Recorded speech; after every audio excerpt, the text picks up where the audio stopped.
All right, Greg. So, like I texted you before just for you to be prepared, but we do this with our guests. If you have anything to say, like to our audience, motivational quote, something you live by, you could look into that camera right now and tell them.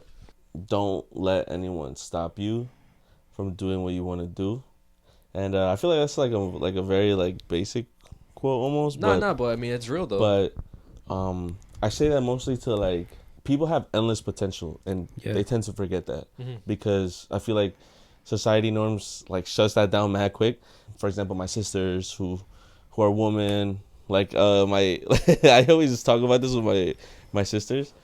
Like my little sister, she's like mad skinny, and like she tends to not really do much, so she got that like smallest sibling syndrome. So when we had my business, my older sister would tend to tell her like, oh, like you can't work over there because you wouldn't know how to handle it, stuff like that, like, oh, you can't handle that rush, you can't handle the stress. And it's funny, it's like sibling shit, but I would always tell my little sister, I'm like, look, as much as I love my older sister, I'm like, as much as I love don't let her ever tell you that you can't do nothing, just because maybe in her mind and what she feels she can't almost do it. Don't let that stop you from doing this. It goes like to the quote, like, don't let somebody's opinion of you become your reality. Yeah, really. And I'm like, listen, like, yeah, I get it. Like, maybe you may struggle with certain things, or you may be slow, or you may not know, but that's called experience. Like, once you start doing it and you start getting the flow of it, it'll become natural. It'll become easy for you. So, so just don't let nothing stop you. Like, in terms of, if you want to do something, just go try and do it. Take these guys as the biggest example. I mean, you always got to give credit where credit's due, and these guys are just like the guys for that. Honestly, I'm always gonna say that. Like, you guys surprised me so much. Like, I'll never forget that time we were at crib and we saw your first video. I'm not talking about the interviews. I'm talking about in the car. The Are You a Hoe video? With the yellow shirt. I think one of you guys had a yellow shirt or a color. Oh, no, talking about like our first video, our introduction video. Oh my gosh. Yes. Like, I think you were wearing either a hat. Yeah, I was wearing a hat and a yellow shirt. Yeah. Cause you're mad dark and yellow looks funny. I'm sorry, bro. But I'm like brown too, so I don't really wear yellow. Like that color is hard on our skin. It looks mad ugly on me. Yeah. So and I remember that, and you guys just started like that, and you guys were just constant on we're just not gonna stop till eventually we make it somewhere, and you guys did. So thank you. Like, you guys are also a big reason why I believe that. And that's brought to you by the Unnoticed Podcast. Is that Chris?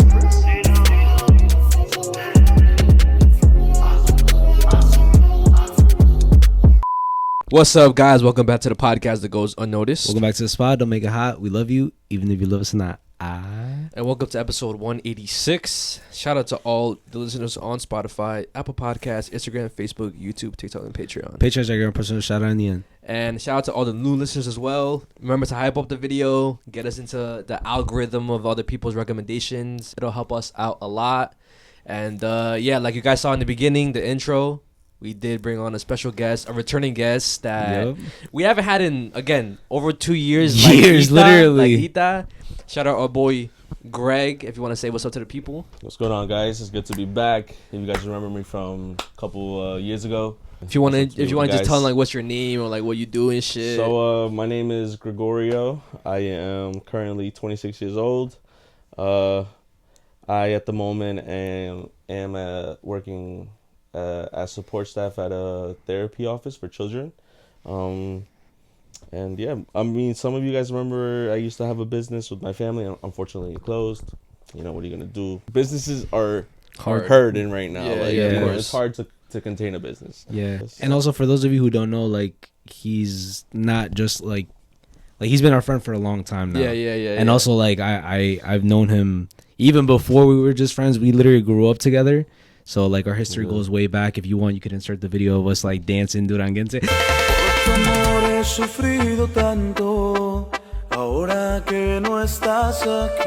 I always think about that shit. But, yeah, like we go way back, and I'm hyped. I'm hyped. Richie's family and my family, we go way back. His uncle was at my parents' wedding in Mexico, so that's just how far it goes. Oh damn, that us? Yeah. I didn't even know that. Yeah. I don't think he really even knows. I didn't know that either. His uncle Lupita was at my parents' wedding in Ventanas when my parents got married in Guerrero and shit. And yeah. But So- how you feeling right now though? Like now Like, that we in got the terms intro out the way, like Yeah. we're I think I'm good, getting bro. started. It's always like nerve wracking because It's not something it's that just you do all the something- time, yeah, right? I don't do this all the time. Plus, like, Yeah. you know, I'm not too used to being behind the camera like that no more. But it's easy to just once I start talking to you guys, it's easy. It's like they're not even here. Yeah, to me, yeah, so. yeah. It's I mean, going like back to like the motivational stuff that you said. Was Mhm. there ever like a time that like, because obviously that had to like come from somewhere, right? Yeah. So like, was there ever a time where like you felt like that really like you needed to like believe that type shit? Like, oh, I don't give a fuck what nobody like, what society tells me. I don't give a fuck what other people's opinion is. Like, I'm gonna do whatever it is, and I'm gonna do it type shit. Was there ever like a time like? I can't think of like a specific time that I felt like that, but I think it's just like every experiences have led to something like that almost. Like little situations, like also going to the doctor, you know, being Mexican, being afraid of being short. Yeah. One time, bro, this is how dumb I was because you obviously can't tell like this is gonna happen to somebody. Yeah. But I'm like, I told the doctor, I'm like, yo, like, so like, do you think I'm gonna be tall? You know, I literally asked the doctor that, like, I don't know, because I was like around like maybe like 10, and I was like, I don't know, I was Or like something? chubby, you know. Yo, it So I was like that, yo. I was short. I felt personally like I thought I was ugly, so I would be like, damn, like I got nothing going for me really. And I asked the guy, I'm like, the doctor, I forgot his name. I think it was like Dr. Dennis or something like that. Okay. And I asked him, like, hey, so like, do you think I'm gonna grow tall or something? And he checked out my back. He no gay shit. Like he made me like touch my toes, and he touched my spine Okay. to see how it was going, I guess, or something. I don't know. I really can't explain that. But he told me like, honestly, like you might stay short. No way. Yeah, he straight up told me like you're probably gonna be short, and That shit was bullshit though. yeah, I know, right? But he was like, you're probably gonna be short. Like I don't think you're gonna grow too much, but you know, you never know. Like it's really not. I can't really say. Did he tell you like a specific height that you were gonna be? No, like he what, didn't, he like didn't, but he 5'3", 5'4", or some shit? But he didn't. But he just basically said like, nah, you might stay a little short, and well, that was obviously a lie. Yeah. Like I started growing not too much. Like freshman in high school, I was already like 5'6". Like that's Oh, freshman. shit. Like that's. I hadn't hit my full Your peak growth yet, rate, right? yeah.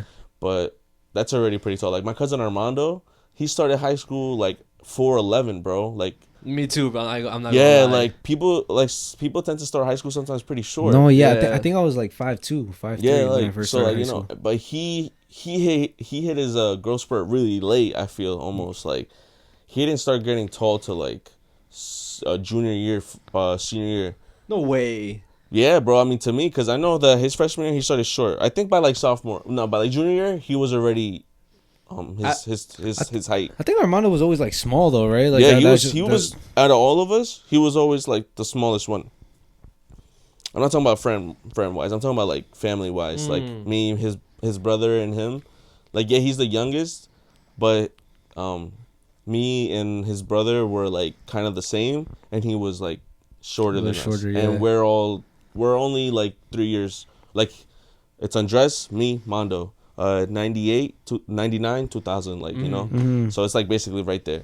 But he's as tall as me. Maybe a little bit shorter, like just very slightly. But and I'm not like huge. Yeah. Like, Wait, I'm not, how like, tall are that you? tall. Like 5? I'm like 5'10" or 5'9".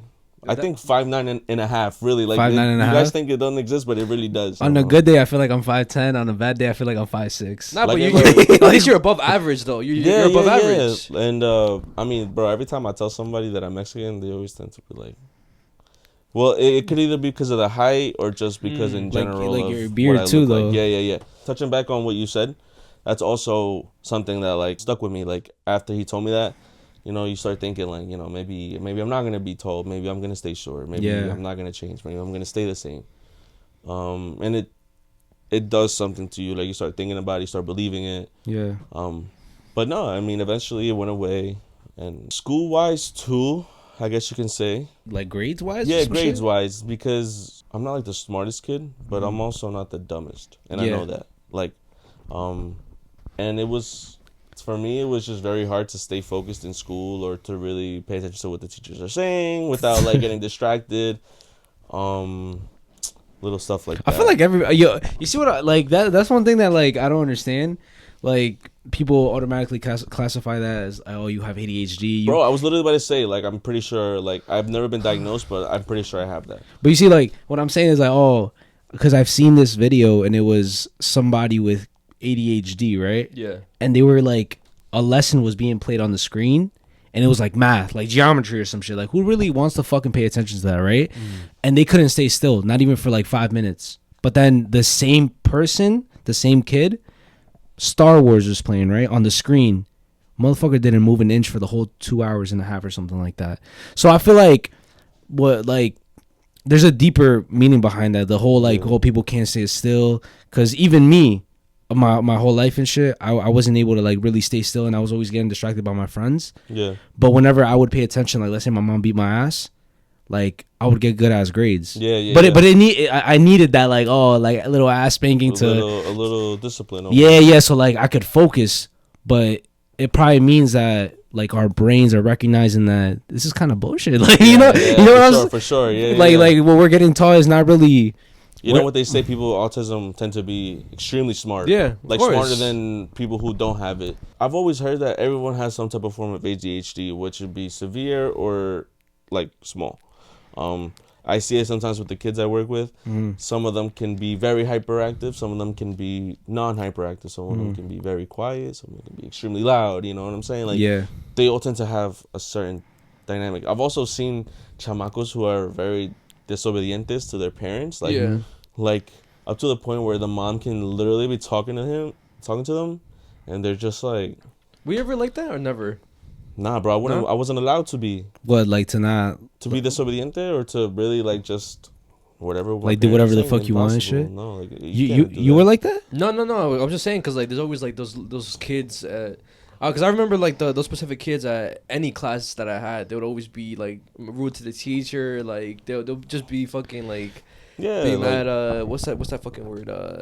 Disrespectful. Like YNs and shit, basically. Yeah, they'll basically be YNs, yeah. You see, but like that's like some other shit. I feel like, because sometimes whenever you're like neglectful to your child, because bro, since I became a parent, I've been doing so much research about how to like, not psychologically mess up your kid. And a lot of the times whenever your kid acts out in public is because they're not really comfortable at home. You know what I'm saying? Like, for example, Julia and Isabella, they're fucking terrible here, bro. Like, I'm telling you right now, they write all over the walls. They break shit. They throw stuff. But in school, Julia's quote-unquote angel. It's because she's comfortable here, and she knows that here, she could be a YN. She could be a crash out here. Yeah. But it's only because we give her she's comfortable. She knows that nothing is going to, she could be herself here. Also, if you don't let her do that, she'll do it in school. Yeah, but you see, like, the kids who are like that in school, it's because in reality that they're not comfortable at home. Either their parents are like, sit the fuck down and don't do shit.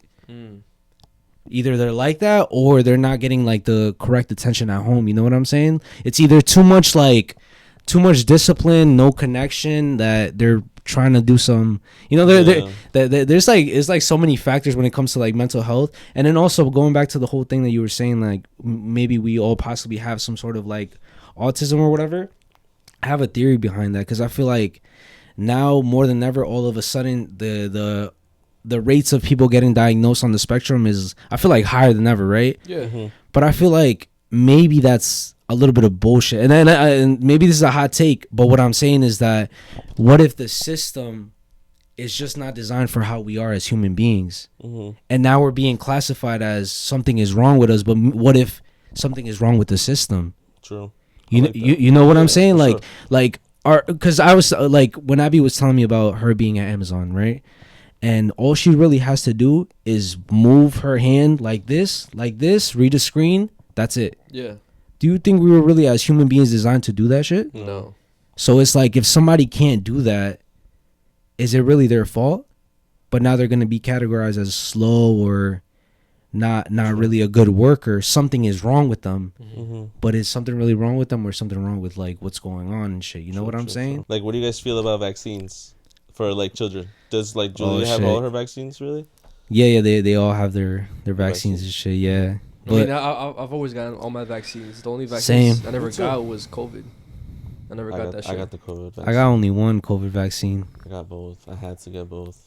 Eamon was telling me how like now he's stuttering more than ever, and what if like the COVID vaccine has something to do with like people like what the fuck? Getting their brains affected, bro. Because I've never stuttered in my life. Wait. And now more than ever, bro. All of a sudden I stutter too. Wait, I mean, I always had a stutter, so I was gonna say, bro. say.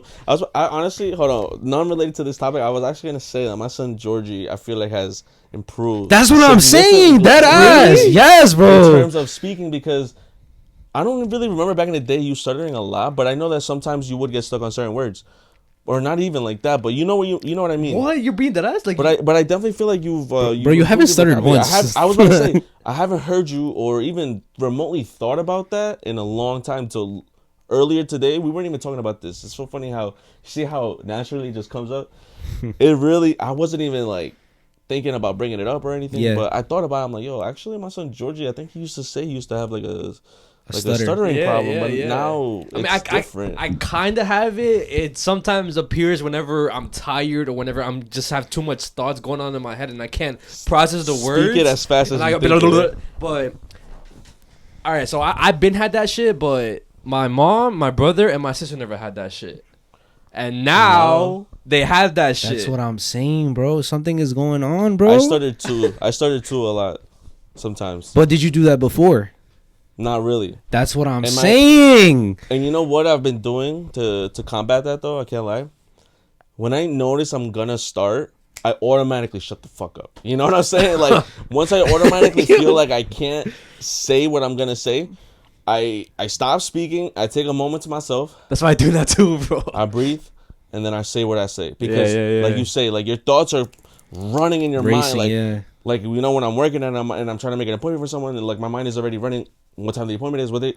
So you see what I mean? Like, yeah. And so sometimes I'm like, oh, your appointment's gonna be on the bro, but like, you can do it, but you do that good though without like you just did that right now without stuttering. I feel like I can't even do that. Yeah. Bro, you just did it right now. What do you mean? Nah, bro, I tell you right now. You don't stutter, bro. I stutter, bro. Trust, bro. You don't stutter, bro. But like, and I really had to learn to really like take a second. Yeah. And to really just like breathe, you know, like of course. It's weird. Like, it just was a natural instinct. Like, you don't want to sound dumb or just sound like funny because you like keep saying the same word over and over and over and over. And for some reason, the second word just doesn't come out. I do that shit whenever I'm gonna say like or bro a lot. Like because I always pee myself kind of whenever I talk. So if I know I'm gonna say like again, I try to like not say. I try to stop and.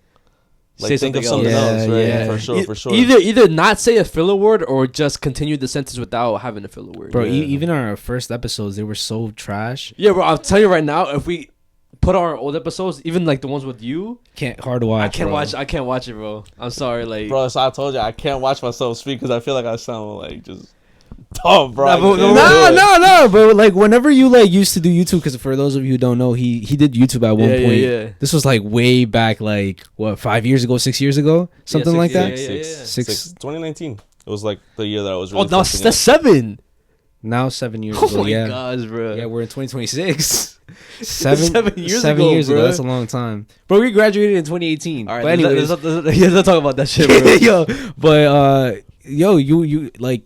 You sounded good, like type shit. Me and Abby were talking about how your videos were actually entertaining, and how it came natural whenever you did it and shit.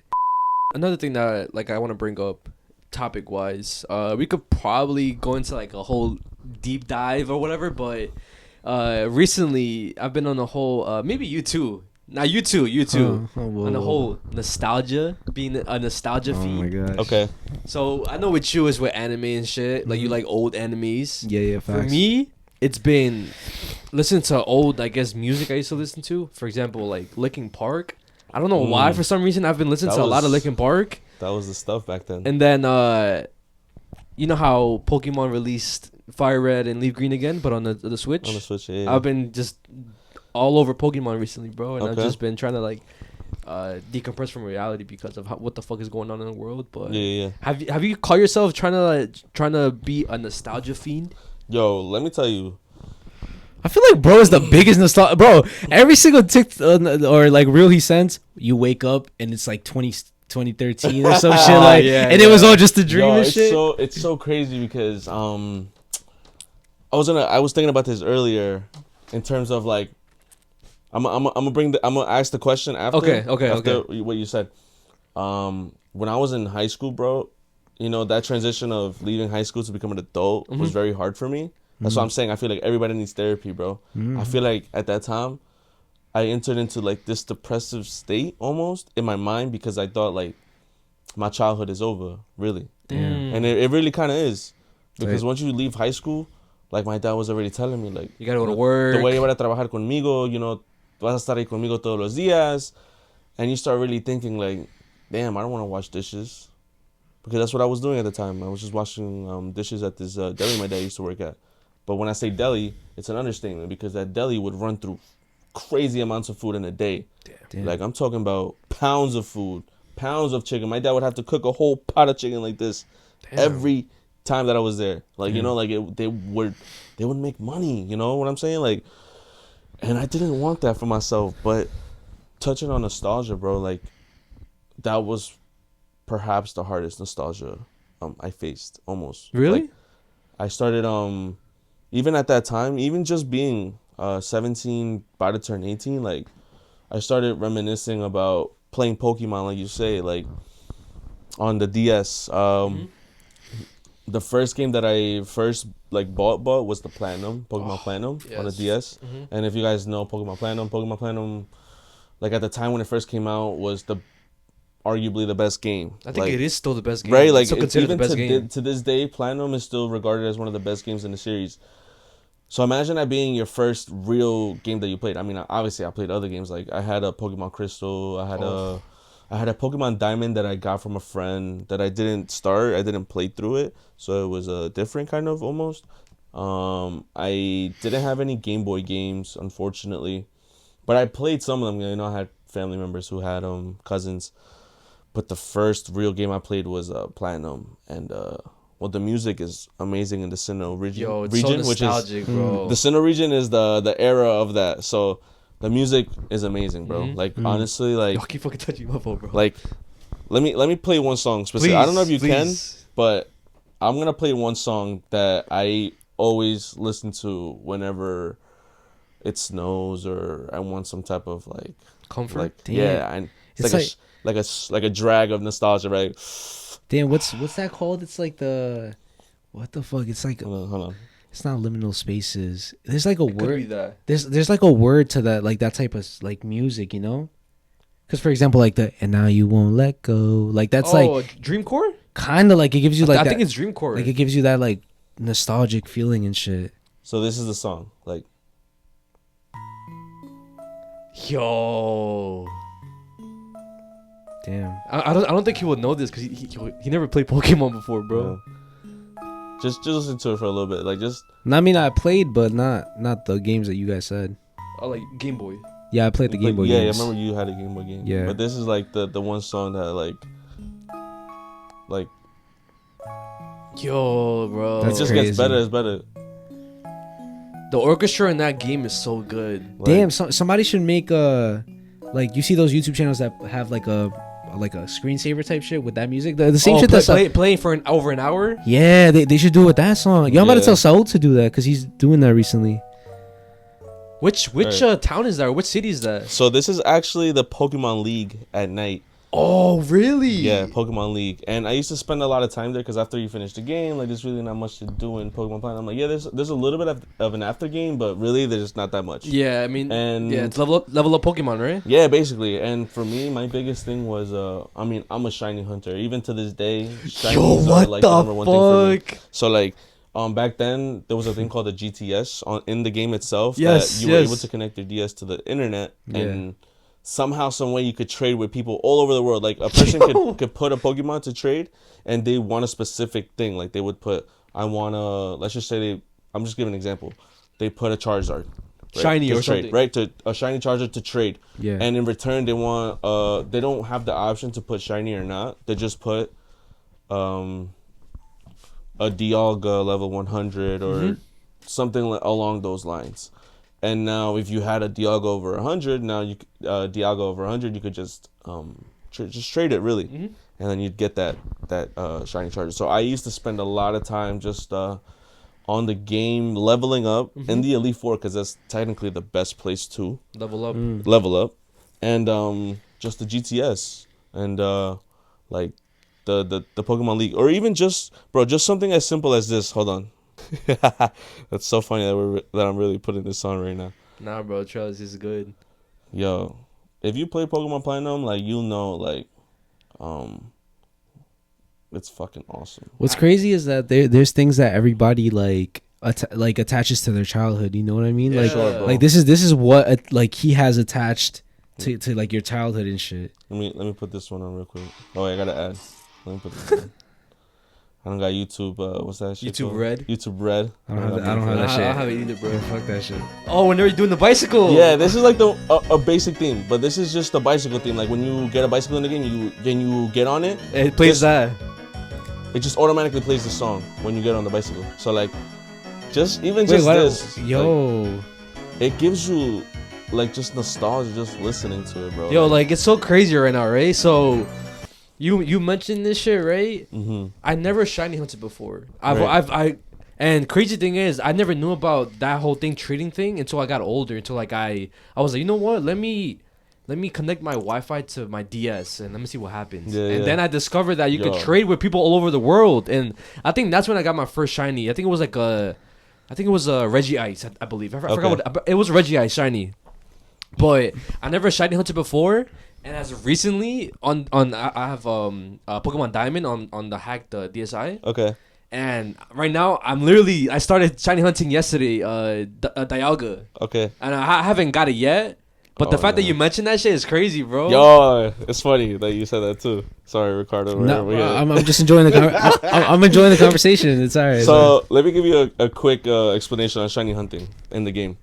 So back in the original series, shinies came out in the second generation, like gold, silver, crystal, and then from there on, in the first generation, it didn't exist. But you could still somehow get one, and it's all based on stats. Like, if there's like a shiny in the first generation has specific stats, and if you play the game and you get that Pokemon with those stats, it's technically a shiny. If you trade it to other games, it'll be shiny, right? Okay. That's the beginning. That the same thing applies to the second generation, third, and then Sinnoh, which is the fourth. They all have a base rate of 1 and 8,152, I think. Yeah. Think about that again. So let me put it like this. You can encounter a Pokemon 8,000 times. It doesn't guarantee that you'll get it. Yeah. That's just the average.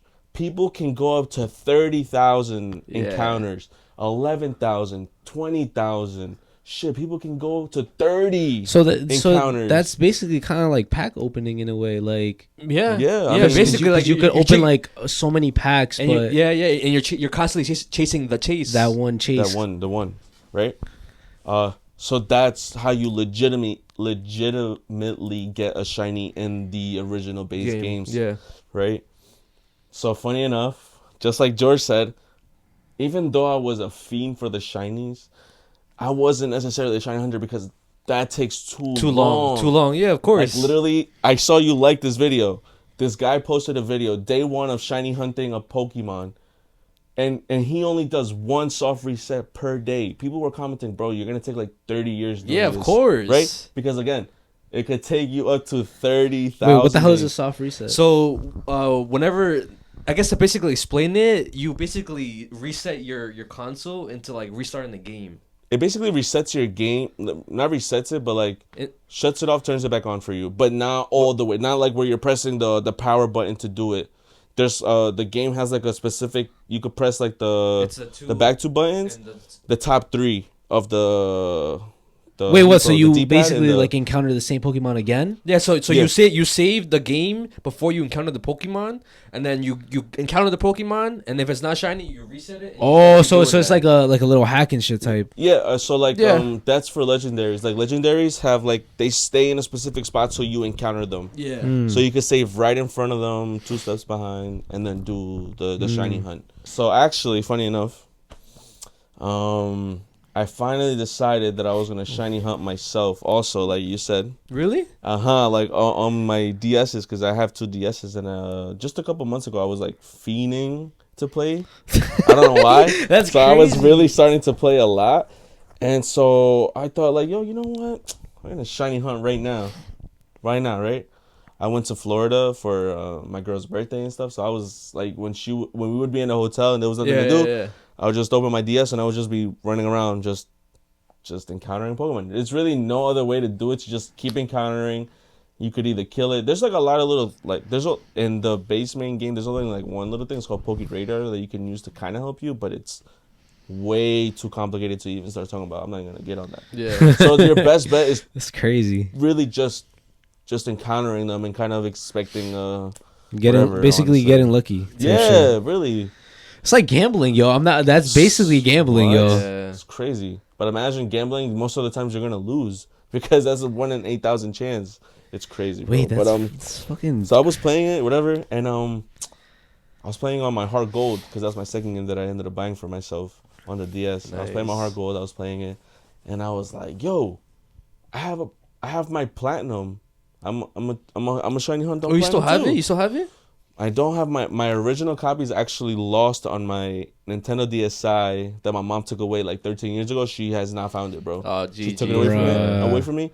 And I've been on this like search to try to find it, but there's like no hope, bro. Yeah. I can't. Damn. I already told my mom look for it. She's told me she's looked for it everywhere. She can't find it. Yeah. And my mom was one of those moms where like she doesn't appreciate when you go to her like Go through the through her stuff, things, like yeah, through the yeah. house stuff, you know. So I don't even bother. But I try to bribe my dad to look for it. I told him, "If you find it, give me $100."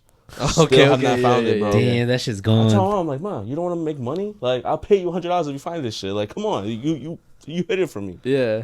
But whatever. Anyways, Loki got sold. No. that's what I told my mom. Yo, I'm wouldn't be like, surprised. I told my bro. mom, bro. like, "Mom, just Tell me the truth. Just tell me if you like threw it out or if you did something to it because you were so mad at me. Just tell me. I just need that closure." Imagine she Yeah. fucking.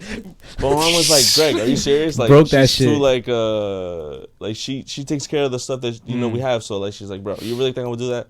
I'm like, "I don't know." So it's maybe." probably somewhere in your house still. Yeah, like still, whatever. So that was my original copy. A couple years ago, like 6 years ago, I went to a GameStop. Oh, you bought in it? Jersey, and I walk in, and I wasn't looking for it or anything, but I walk into this GameStop, and I'm like, "Yo, do you guys have any DS games?" And they're like, "Yeah, right there." Boom, a copy of Platinum right there.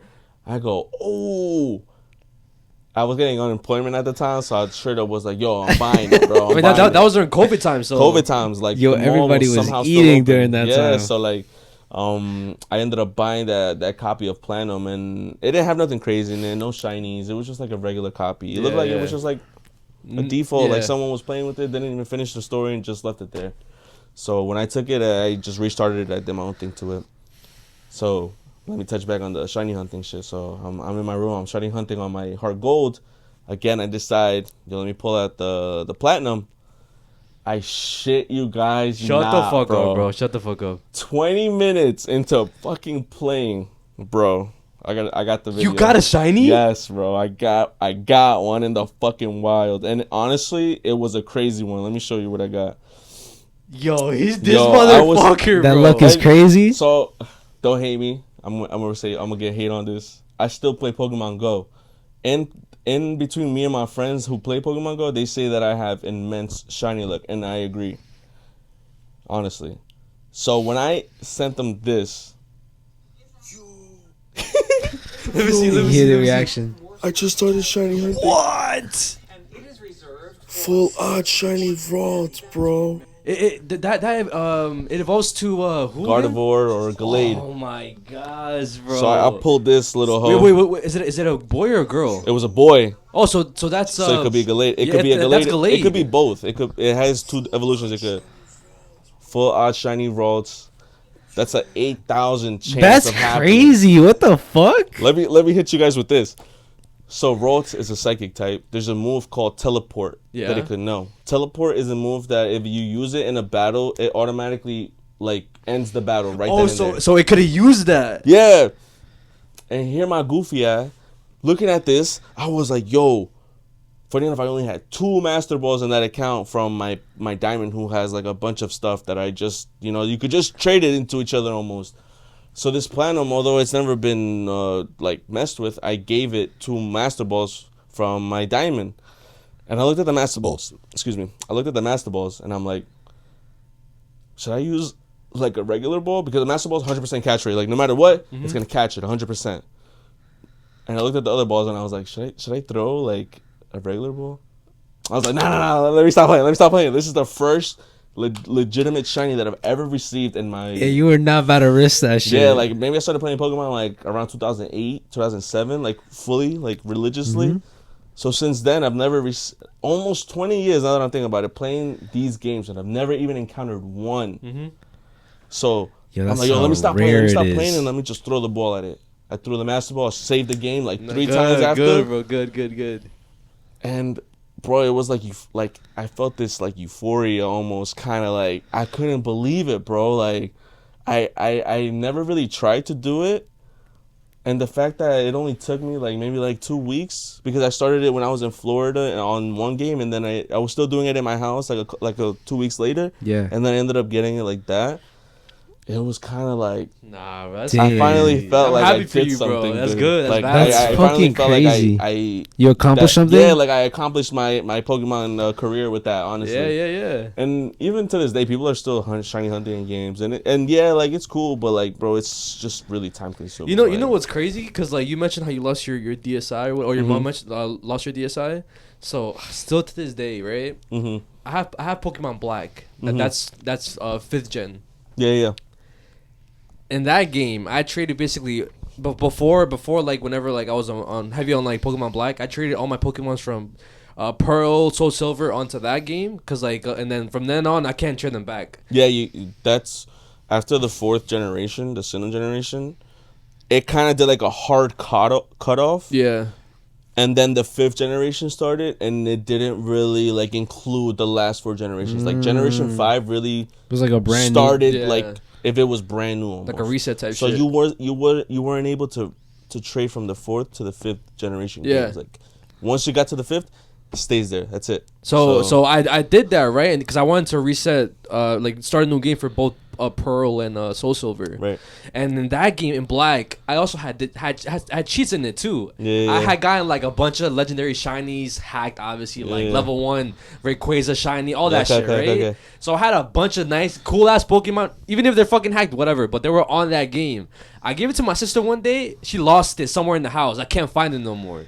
So still to this day, I'm always telling her, yo, find that Pokemon game. I'm telling my mom, find the Pokemon game. Yo, I'm not leaving that house till we find that fucking Pokemon game, bro. Yeah. So like, whenever we move out, I'm gonna make sure I check through everything, bro. I have to find that game. I have to. Yo, well, imagine you don't find that shit. But that's what I'm saying. I'm like, imagine I either lost it somewhere. If someone threw it out, I'm like, oh my god, I don't even want to think about that. Bro. Honestly, bro, my first initial thought was, don't. Que se le cayó like a bucket of basura. She never took it outside. I never allowed her to take my DS outside. No, like I'm saying, like what if she accidentally dropped a garbage can in the crib and she didn't realize? But I don't want to say that. Don't do that, bro. I'm gonna hope for that he finds the game. Cause I hope your mom finds your DS, bro. I know for sure. Yo, isn't it crazy how like that's the nostalgia though, bro? How like crazy y'all are, bro. Like all right, let's really think about it. Like it's a fucking like.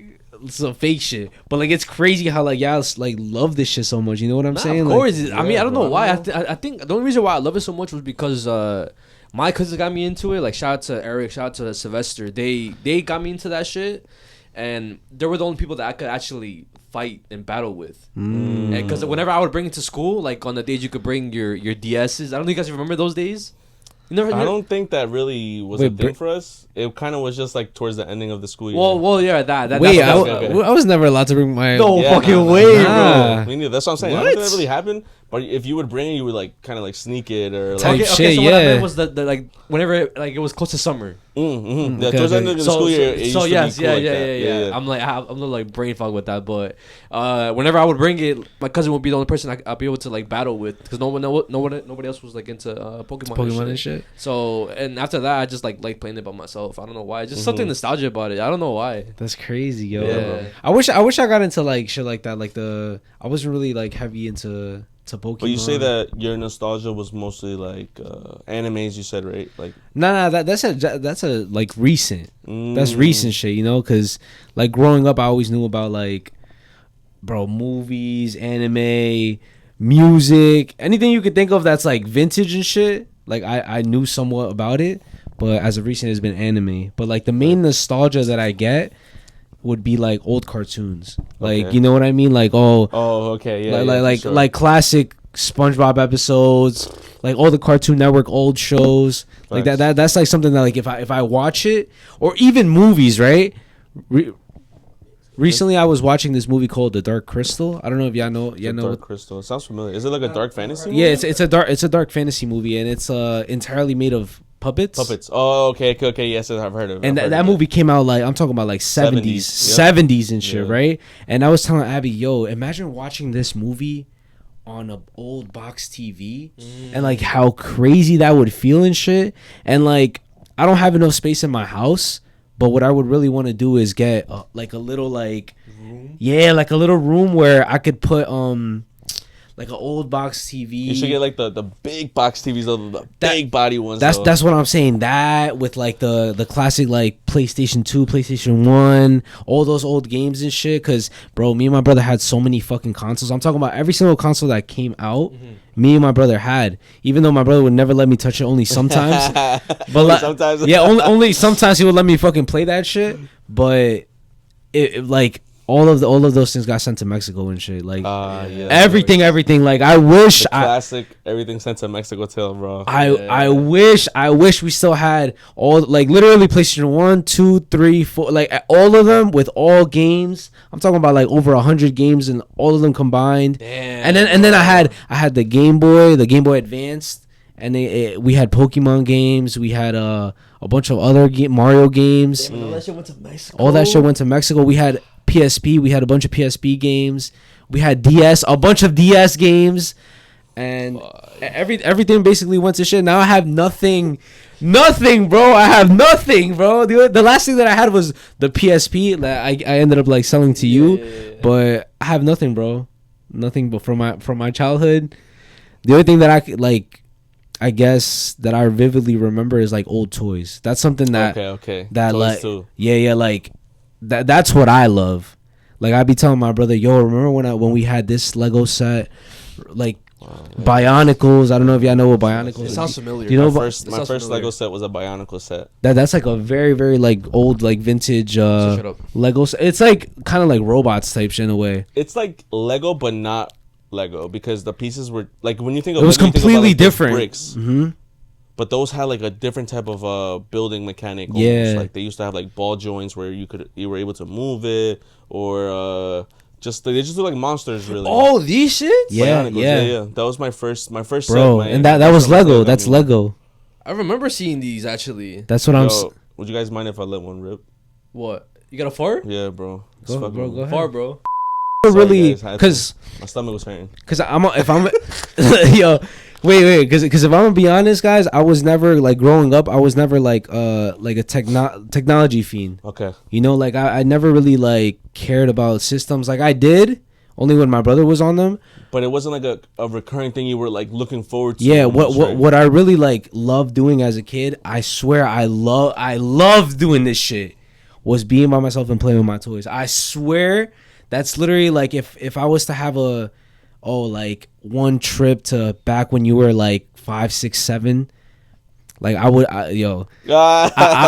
literally go back to me just playing with my toys, bro. Okay. Really? Yeah, bro, because it would be like basically like creating my own little world, like having my own lore, and like I vividly remember all the toys that I had, bro. Damn. And still to this day I wish I had them, but again, bro, they either got sent to Mexico or I just in time You never thought of about going to eBay and just looking up like those toys and just buying them just for. See, I have, but like I'm at that age where it's like I don't know if just a waste of money or. And sometimes those toys could be very expensive too now. Yeah, bro. Oh, a lot of those sets are. Well, I'm not sure if Bionicle, but a lot of the older Lego sets are. We talked about this a million times. Oh yeah, of course they're fucking expensive as fuck. But I mean, I think those are the sealed ones, no? Yeah. Or does it matter? If No. It doesn't matter. Yeah, they are pretty expensive. Basically, anything that's vintage or like it's the same reason. Like for the same reason that we're talking about this shit. Yeah. It's the same reason why everything is expensive. If you want anything like all the old Pokemon shit. Yeah, Pokemon games are extremely expensive. Yeah. Now. Mad expensive. All the old Lego shit, mad expensive. All the old like anything is like mad expensive nowadays. But what about, all right? So I don't know if I ever asked you, but would you ever think about just getting a DS just to try it? Or you've never had a DS before? No, I was just saying how I had that. Yeah, right. I had a.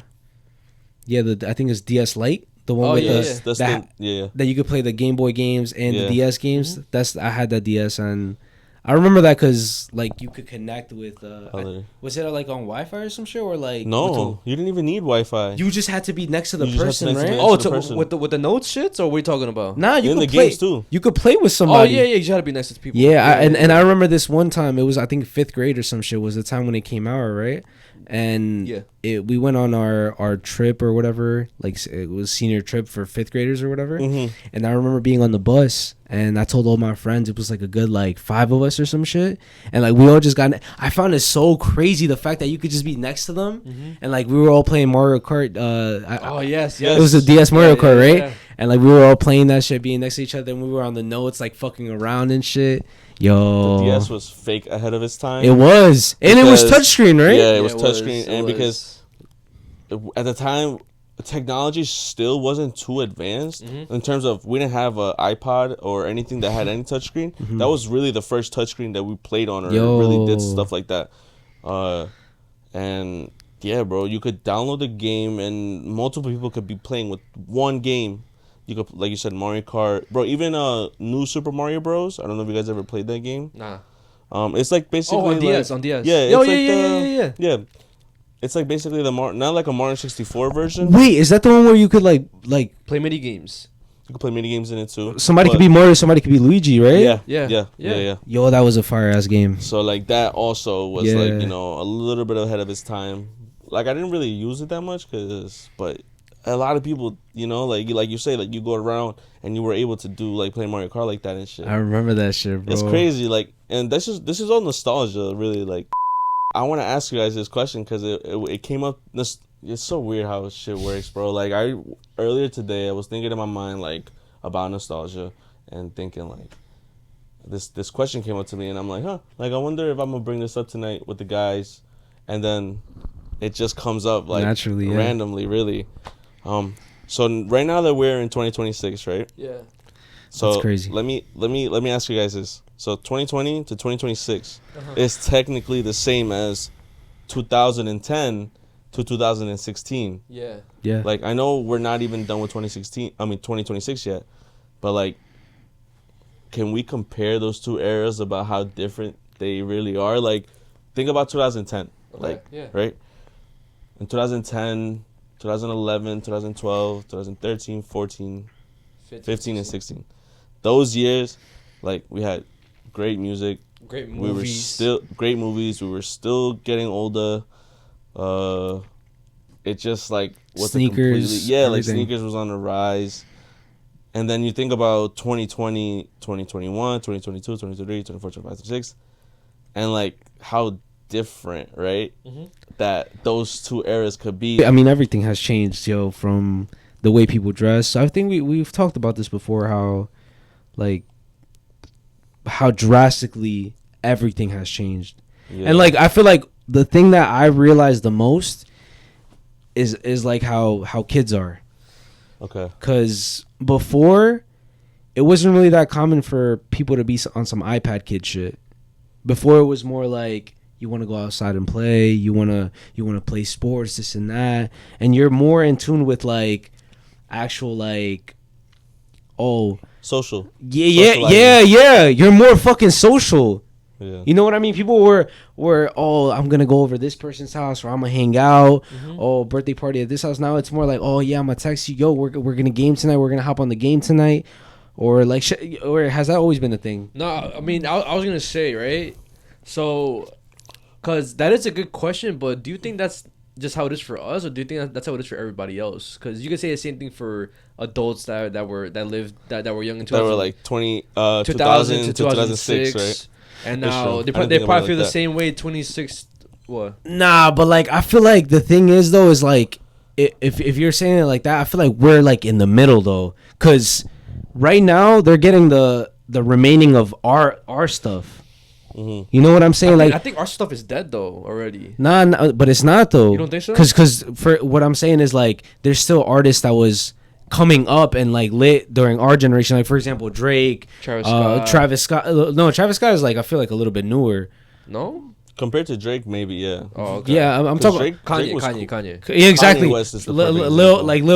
Those people like they were getting like the last bit of that. You know what I'm saying? And like.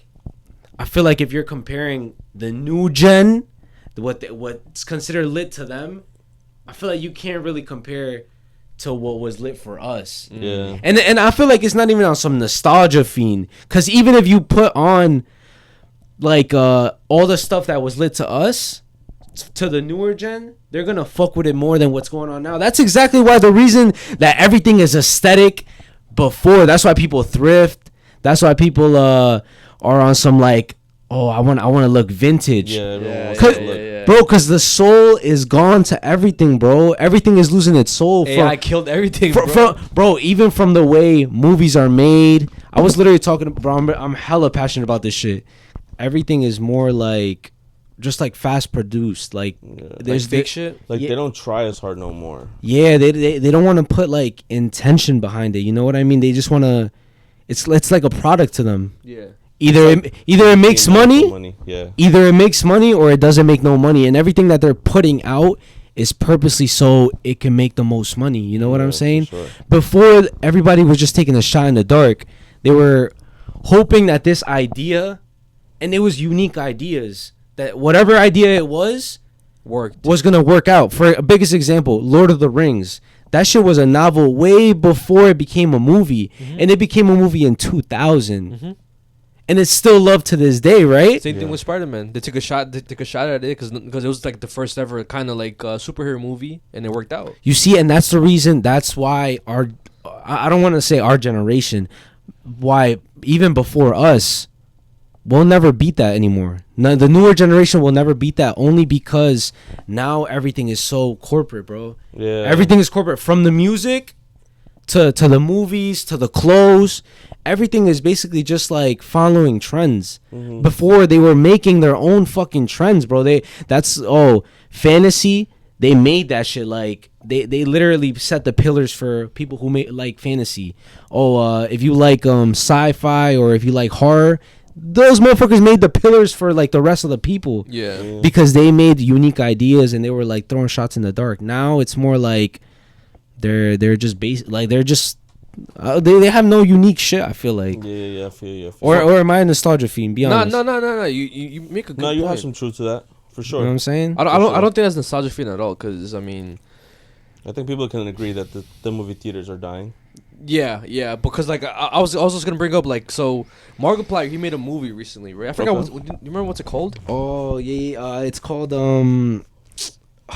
fuck, I forgot what it's. Iron Lung, right? It's based on a game, I believe. It is, yeah. And he produced it, directed it, acted in it, and it did really good. He put it in the theaters and shit, and like a lot of people were watching it. A lot of people were viewing it as like a good movie and shit. And it had no and it made a lot of money. And it had no ties to like Hollywood or anything like that. Even though like that was a game. And it's technically still original idea, the fact that he made it into a movie, because like I feel like no other fucking Hollywood company wanted to do it, but they hate the fact that these original ideas are doing good. So like that did good, and now another movie that's gonna come out this year is technically an original idea, The Backrooms.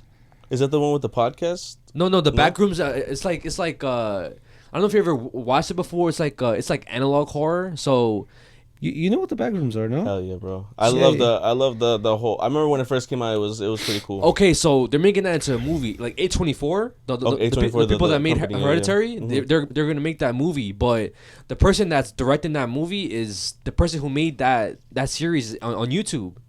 So he's gonna direct that shit. Oh wow, look at that. And like, I'm pretty sure Hollywood's like, yo, like, look at these movies, Yeah. original ideas, and they're gonna fucking beat us. And like, we're trying to make these fucking top tier, like, fucking nostalgia bait movies, and like nobody wants to watch it and shit. And again, I feel like they're stuck in the past because they're constantly want to do like cameos of like Yeah, so you're talking about Marvel. I feel like no, bro. There's everything, bro. Jurassic Park, fucking. There's other like, movies they keep doing rebranding the franchises again over and over. or like they bring old characters into like the newer shit. Okay. I mean, I guess like a good example could be Scary Movie. Like they're bringing the old actors into like the new one, but like I feel like Scary Movie's fake different. I'll give that a pass only because the director said they're gonna like be unhinged just like the old times. So like, that's more like a movie you don't have to like really. I feel like take that movie, serious. Yeah, of course. I feel like Take that movie's serious. just a tad bit different because they felt like they were their ideas were stolen. Yeah. Like Marlon Wayans always has talked about it before, where after the second movie, like they were basically like scooted out of the production really, and kind of like after the second movie they're not in it no more. Like Shorty's not in it. The third movie, fourth and fifth, it's completely different to what the first and the second were. Hollywood, you know what I mean? Hollywood gets fucking greedy and they decide to like fucking milk it out. That was their whole thing. And then this one is supposed to be directed under By Marlon them. Wayans Yeah. again. The Wayans are finally over it, and that's why they brought it back, their original concept of who they were, basically, like Shorty and everybody. So that one I feel like is just a tad bit different, but Jurassic Park, I agree. The new Lion King, The Little Mermaid. What other they making? Snow White. They made the remake of Snow White that fucking tanked.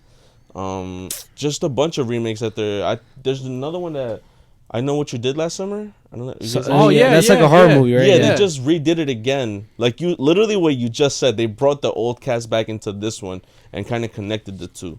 And like I just watched it. I've never seen the original. I Know What You Did Last Summer, but if you watch Scary Movie, they make fun of that movie in the first Scary Movie, and you kind of get the idea of it. Oh, is that basically they run over somebody? Yeah, they try to hide the body and shit. Yeah. I remember that. I remember that scene. So it's like they make fun of that movie, and so I saw I Know What You Did Last Summer, the more recent one that they made with that actress from Ortega, Outer right? Banks. No, I thought Jenna Ortega was in it. Nah. She's in the Scream. She was in the Scream. The new Scream movie, right? The sixth one, right? Yeah, the sixth one. But yeah, and I honestly the new I Know What You Did Last Summer wasn't the worst. I mean, I don't know what the original is like, so I don't want to keep talking about that. Like in terms of is it good or not?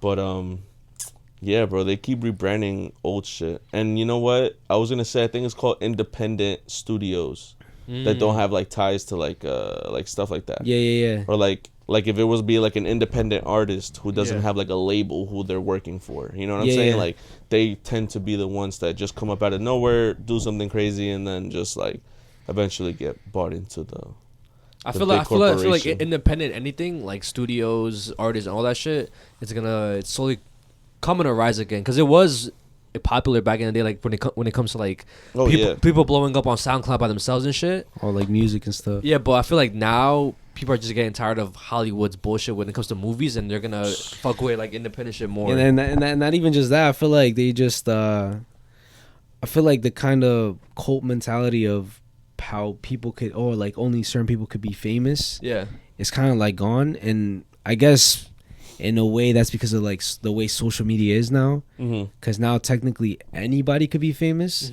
so there's no real need for like the famous people. You know what I mean? Yeah. Because now it's like whatever. Like, you know what I'm saying? Like if you see somebody, it's like, oh, all right, cool.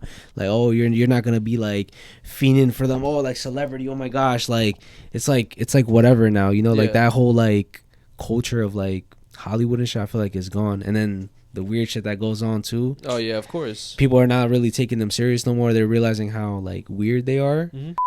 I had one question. Okay. One question, because like what you said before, how you felt like it really like impacted you whenever you graduated high school? Yeah. Like, I think, yeah. Like, what do you feel like we grow up too fast? Is that what it is, or? Yeah, bro. I was afraid of growing up. I was afraid of. I don't want to sound lazy, but I was afraid of having to work. I was afraid of really realizing like, this is my life now. Like, Yeah. There's no more waking up and going to school or having that to be like an excuse. Yeah. To not have to go to work. I mean, yeah, like, listen, like, at the time, like, maybe I was being a little lazy in terms of having to get a job and having to work. Yeah. But, I mean, who really wants to do that? You know what I'm saying? Like, No, 100%. people will be like, fuck you mean, like, I'm gonna work my ass off, I'm always do it because I'm gonna have money. But, bro, like, we've always had this conversation, there's more to life than work. And sometimes you feel like you're not meant to. You know what I'm saying? Like, people love to work. People love to get up early. People love to go to do their thing. And, yo, you know what? I can probably say that I feel like I'm kind of that person now. Like, I love my job up to the point where, like, when I'm not at work, I think about work and I'm like, damn, like, I wish I was there. It sounds crazy. No, it's not crazy. But it's real life. Sometimes I really do have that, you know? Mostly because at my job I feel comfortable, appreciated, and you know I always strive to do the best, and that's also a thing, like a little like how do you call it? Motivational thing. Motivation thing. Like always try to be the best that you can, bro. I live on don't listen to people and don't let people's opinions like decide who you are, but also it's always good to show good manners and to be the best, really, for yourself in front of strangers. I'm not talking about your family or your friends. I'm talking about strangers, people that you don't know, people that you just come across one day. You say hi, be respectful. You never know, and later in life, if that person somehow, some way is gonna be the one to either help you or save you in a moment that you never thought you would need it. You know what I mean? Like. Yeah. Things can happen like that. That's just the way the world works sometimes. I mean, you feel like you grew up too fast or not? You feel like everything just went like normal? I think everything went normal, to be honest. Because when you were talking about how whenever you turned 18, 19, and then you had to worry about working, paying bills, and all that stuff,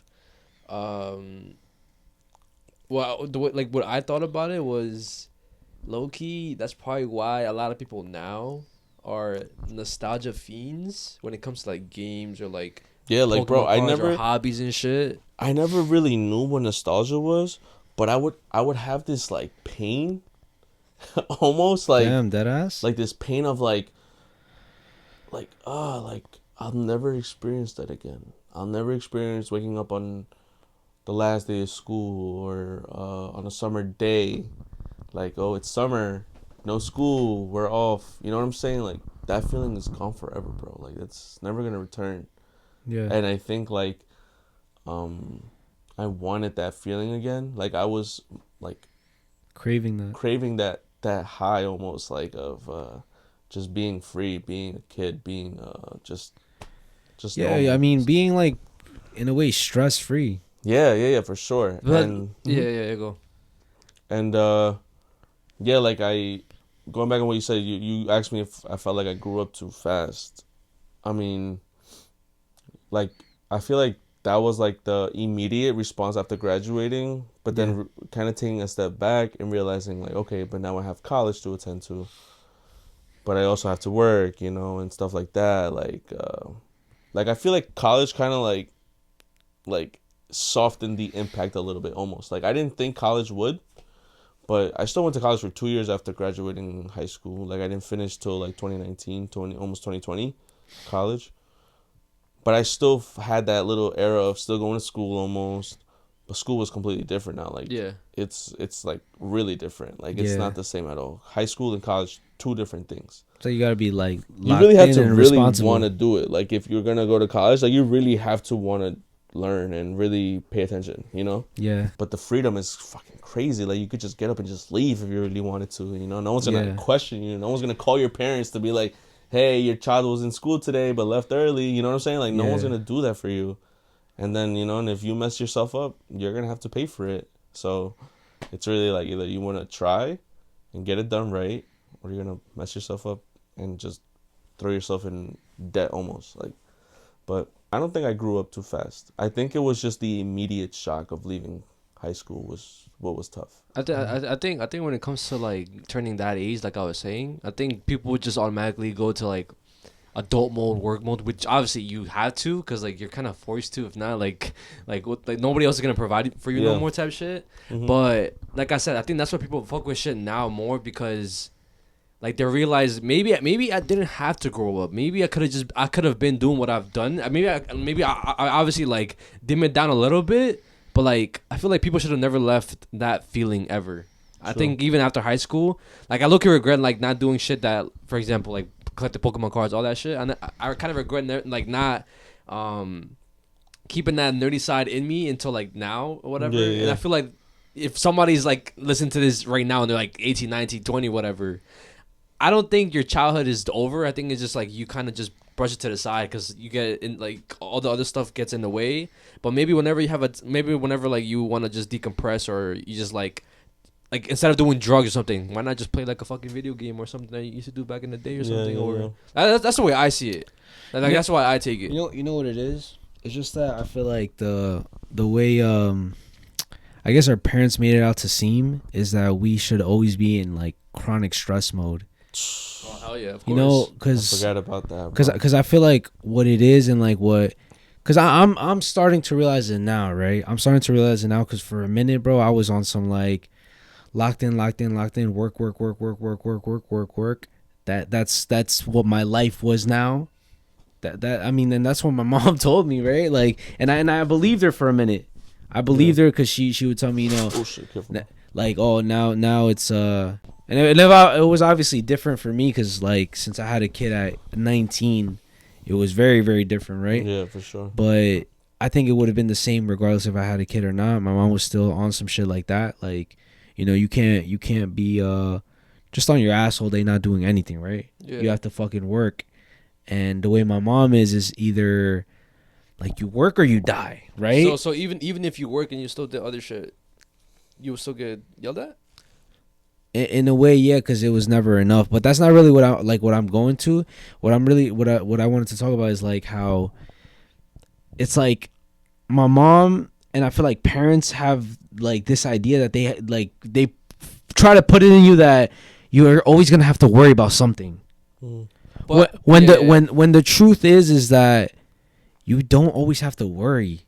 You know what I mean? Like obviously there's a lot of stuff that you have to, in a way, like think about. You know, you have to be responsible. You have to or show up to work, whatever. But I feel like as long as you do those things, you're gonna be okay. You know what I'm saying? It's gonna be fine. You know, you don't have to fucking. Not everything has to be perfect. Some stuff is gonna be bad. Some stuff is gonna be good. But at the end of the day, you're gonna be fine. You know what I mean? Yes. And I feel like our parents forgot to tell us that. Yeah. It was always like, oh, this worry, that worry, this worry, that worry. Yeah, if you don't do this next bill, this all this other stuff. Oh, you know, you always have to, it's because of emergencies. You know, like, but in reality, it's like it'll get solved as it goes, and it doesn't mean like be a lazy motherfucker that you just think is gonna happen. That you don't want to do anything. It's not that. You could really chill out. Yeah. You know, be responsible. 100%. Parents were never wrong about that shit. You have to be responsible because sometimes when you're responsible, shit really gets fucked up. You know what I'm saying? Your life gets fucked, yeah. But you could like live a little bit. Yeah. You know, if like you said, if you want to fucking play video games, who gives a fuck? Do it. You know what I'm saying? If you want to drink, do it. Like, you know what I'm saying? I feel like that's responsibly. Like that. Do it. That's one thing that parents forget to tell you, that at one point you could do whatever the fuck you want. You know what I mean? Like now it's so crazy because I had to get out of that mode, you know, and when I moved out, I realized that, bro, who's going to tell me what? Like, if I stay up late, I'm not going to get in trouble. I'm an adult, bro. Yeah. You know what I'm saying? And that's I guess that's a good part about being an adult, you know, like before we had freedom because we had no stress, no responsibilities. But now we really have freedom, and we could use our free will to its full potential. True. You know what I mean? Like, if we want to fucking sleep in all day, if you don't have kids, that's a privilege, yo. Yeah, hell you, yeah, of course. You know what I'm saying? Like, some people might think, like, being adult is a little hard, but you still have privileges. You know, privileges like sleeping in, maybe calling out more than somebody who has a kid. You could call out because you don't really have to buy diapers. You don't have to buy food for somebody else. You know what I'm saying? Yeah. Oh, let's say you don't want to cook. You could do it. Order some fucking like takeout. Yeah, so I feel like Yo, and it's crazy that you mentioned that because I feel like that's what calmed me down at that time. Mm-hmm. Just realizing that, like, I was really stressing about having to go to work and all this other stuff and college and just realizing, like, my childhood was really technically over. And then I realized that I'm like, bro, I'm still pretty young, though. Like, yeah, you know, like, they always say, like, not to worry, everything will fall into place. And I believe that now, you know? Looking back, like, almost 10 years later, like, do I wish I was more financially, like, stable? Hell yeah. But, shit, my life is decent, bro. You know, like, yeah. I worked hard for it. I've shown respect to everyone that I've ever met. And I feel like I said, like, I fell into the right place. Like, you know what I mean? Like a little puzzle. Like, it was, like, moving around and then finally. I'm getting fucking deja vu right now, but I feel like what it is, too, is, like, what you, like, the way you see it. Because as of lately, I've been very appreciative about everything I have. And although it may not be much, it's like I'm still, like, appreciative of it. And it makes, like, my reality better. It makes it feel better, and it might not literally be better, but, bro, you're making your own reality. I could, like, to me, this is everything. Yeah. You know what I'm saying? Right. And then what helps more is, like, I've seen a lot of videos of these kids and what's their biggest desire, what's their biggest wish. And some people in the, like, some privileged motherfuckers is like, oh, I wish I had a PlayStation, like, or like the new phone or some shit, right? And then you got kids in other countries, oh, I wish I had a toy car. I wish I had a doll. Mm-hmm. You know what I'm saying? So it's like, I feel like you make the most of it. And it's not being complacent. It's not at all. It's just like, bro, just relax. Be really in the present moment. Like, you don't need to have everything. Enjoy your time, really. Yeah, you don't really need to have everything figured out now. You know what I'm saying? There's a lot of shit that has to be figured out maybe in the future, but you're chilling right now, bro. You're alive. You're here. We're present. We're chilling. It is what it is. You know what I'm saying? Just like, just breathe type shit, you know? Yeah, bro. And you know what? Like, at that time, it would have been nice to have, like, a conversation like this. And, you know, shout out to my girlfriend who really was around me at that time.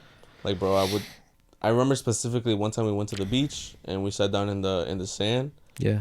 And I just started crying, bro. Like, damn. And it was kind of like, I wasn't crying because of, like, anything crazy, but, like I said, it was just like everything was just like there. It's a lot. It's a lot. You know what I mean? So, and she really was like, it's like, okay. It's okay. Like, you know? Yeah. I don't even know. It's all good, bro. It's all good, bro. I mean, bro, it's a lot, bro. It's a crazy time, bro. It's like, a lot. You know? World is crazy, bro. And it just doesn't stop. Yeah. Like, at the time I wish it could have stopped, like, but it just doesn't. So, like you said, be responsible, get your shit done, and it'll fall into place. And that's literally how it's gone. Like, you know what I mean? Like, good times, really. Like, I look back at that and I'm like, yo, I'm glad that I went through that almost. Yeah, like, you know, because you need a little bit of realism, a little bit of, like, humbleness in a way. Like, that shit definitely humbled me. You know what I mean? Like, I was like, yo, like, my life, I don't know what I'm going to do. I don't know where the fuck I'm going to go. Like, where I'm going to go, where I'm going to work, how I'm going to make money. But now, like, we're older. Like you say, we don't, like, you make your reality better when you accept the things that you have. Like, I look at, like, my car as an example. Yeah. Like, bro, it's a privilege to have a car, Yeah, bro. not everybody has a car. And we as car owners, like we look at it and it's just like, oh, it's just a car. But it's just a car. Yeah. You know, like people. Bro, there's people waiting in the cold, in the snow. They have to walk to the bus stop. They have to with their kids, bro. With their kids in the stroller, in the rain, in the snow, in the cold, in the hot. Motherfuckers have AC in a car. They have heater in the car. Yep. You're sitting down. Like really though, growing up, like I was a big walker. Like my mom, she don't drive because she's too scared to drive out here. Mexican shit. Like I don't know why Mexican moms always have that as an excuse. Like I'm scared. I mean, yo, my mom had the same excuse. But hold on. Actually, let me touch on that real quick. I think it's the trauma that they suffered through, like watching people driving growing up. That scared them to do. Like my mom, I think that's what it was. Like What do she you crashes or mean? something? Or yeah, she saw a bunch of crashes because over there, like when you travel like long distances, you take buses, and they drive and like Mexico is all terrain, so you could drive in the mountains, in the floor. Back then there was mostly dirt roads, not really like concrete. I mean like just streets. So she said this one specific story that when she was traveling to a different state, she saw a fucking bus like tip over and a bunch of people like fell out of it, basically, and like the fucking bus crushed them and shit, and she just like has never been able to get that image out of her head. See, another reason why everyone needs therapy, right? My mom's never had therapy, but maybe if she had therapy at that time, it could have helped her. You know, probably, yeah. But she saw that and she just never wanted to drive after the fact, really. Damn. Yeah, so like, you know, little things like that we don't even know. Like, what if your mom went through something similar? Or maybe they just felt like they're just scared to, you know? Like, I don't know. There's just something about it. And so, yeah, we would walk everywhere, bro. Everywhere. Like, literally fucking everywhere, bro. Yeah, of I course. can't even, Yeah. Like, we want to go to the mall, go to the 59, take the bus to the mall. I remember when we were younger, we didn't have a computer yet, so we'd have to go to the library. The closest library to my house, I don't know if it's the one here in Port or the one all the way by CSI. For some reason, we would go to the one at CSI. Yeah. And we would walk that. Shit, what the Like, we would walk from, that's more than a mile walk from where I used to live, which was Mike's Diner, all the way to CSI's public library. Well, the New York Public Library. That's a deep walk, but we would still do it, like, you know, like that was just how you have to get around, really. Now you're saying, I think my mom would make us walk sometimes from, this is crazy to even think about now, from the mall, from Portsmouth High School to the mall. God, you fucking crazy, bro. I swear. You're fucking Nah, crazy. I never done that shit, bro. Sometimes been the buzz. Sometimes too from Portsmouth High School, because I used to live by there, all the way to Western Beef by South Ave. Okay. With the groceries in hands, bro. Mm-hmm. Bro, my mom used to make me carry groceries. Oh, and I'm talking about like I was like 7, and then he used to be like, "Yo, like if I was bro, because that would hurt sometimes." Yeah, like, of course, like we're kids. Yeah, like the the time, plastic and shit. Like it would, like the bag would Burn. like start burning my hands, and she would be like, "Nah, like stop being a fucking pussy, keep going." Yo, your mom's mad real, bro. That's why I fuck with her always. I swear to God, bro, like she's on some crazy shit, yo. Nah, honestly, bro. But like, what are you gonna do? Nah, for real. Right? Like, what were you gonna do? I mean, for me, the more annoying ones were having to wake up for catecismo on Saturdays and Sundays. Like, Catholic, growing up Catholic, you gotta go to church or CCD. Yeah, that's how we met. Really?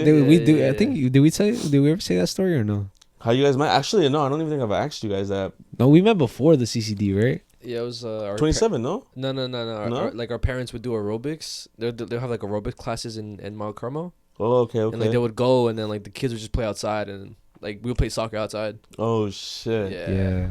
That's fucking tough, bro. That's a good memories for and sure. then we didn't even like talk after that. It wasn't until like CCD that we started being cool again. Where'd you guys? Mount Carmel. Yeah, Mount Carmel. Yeah, our confirmation, right? Yeah, it's like 13, 12 years old. Mm-hmm. Should be around 14 almost. I don't. That shit was so stupid. But yo, on the conversation that like if I feel like I grew up too fast, you didn't. You said you said you didn't, right? Feel like you grew up too fast. For me, like I felt like yeah. I felt like I was actually glad that I grew up, and only because my whole life was just Go or constant stress. Because since I remember, like, I never liked school, and the reason why I didn't like school is because it caused me stress. Right. And it was I remember from 1st to 4th grade. I remember this so vividly, and honestly, school is very like a traumatic thought to me, like, because I still to this day, I'm 25 years old, and still to this day I have nightmares about school. Wow. I swear to God, like, school was so traumatic to me, bro. From kindergarten to 4th grade, because I didn't go to pre-K. From kindergarten to 4th grade, I was a very good student, bro. A very good student. 5th grade, I started being more confident, and, like, obviously, like, I was talking to the whole class. I was on some class clown type shit, and that's the first time when I ever received a beating regarding school. And it was because my teacher had told my mom, like, oh, like, he's very smart, but he just likes to goof around too much. And I remember so vividly, like, what she was telling my mom, and she was saying how, like, oh, he just talks a lot, you know, he has a lot of friends, he wants to talk to everybody, and, you know, he's not really paying attention, though, and this might cause him to be left behind. And you already know. Oh, fuck. Yeah, being left behind is a very bad once thing, they hear that, it's like they told them, like, your kid is gonna be a failure in life. Type shit. Yeah, for real. Exactly. So my mom heard that, and she was like, oh, okay. And she gave me that look. And then that look like, yeah, like, I'm about to beat your ass when we get home, right? Oh, motherfucker. And then when we get home, when we got home, she beat my ass like OD, and, like, she told me, like, yo, if your teacher says something like this again, it's gonna be even worse next time, right? So it didn't happen, like, cause I locked in, like, whatever, and then I basically was a very smart student, right?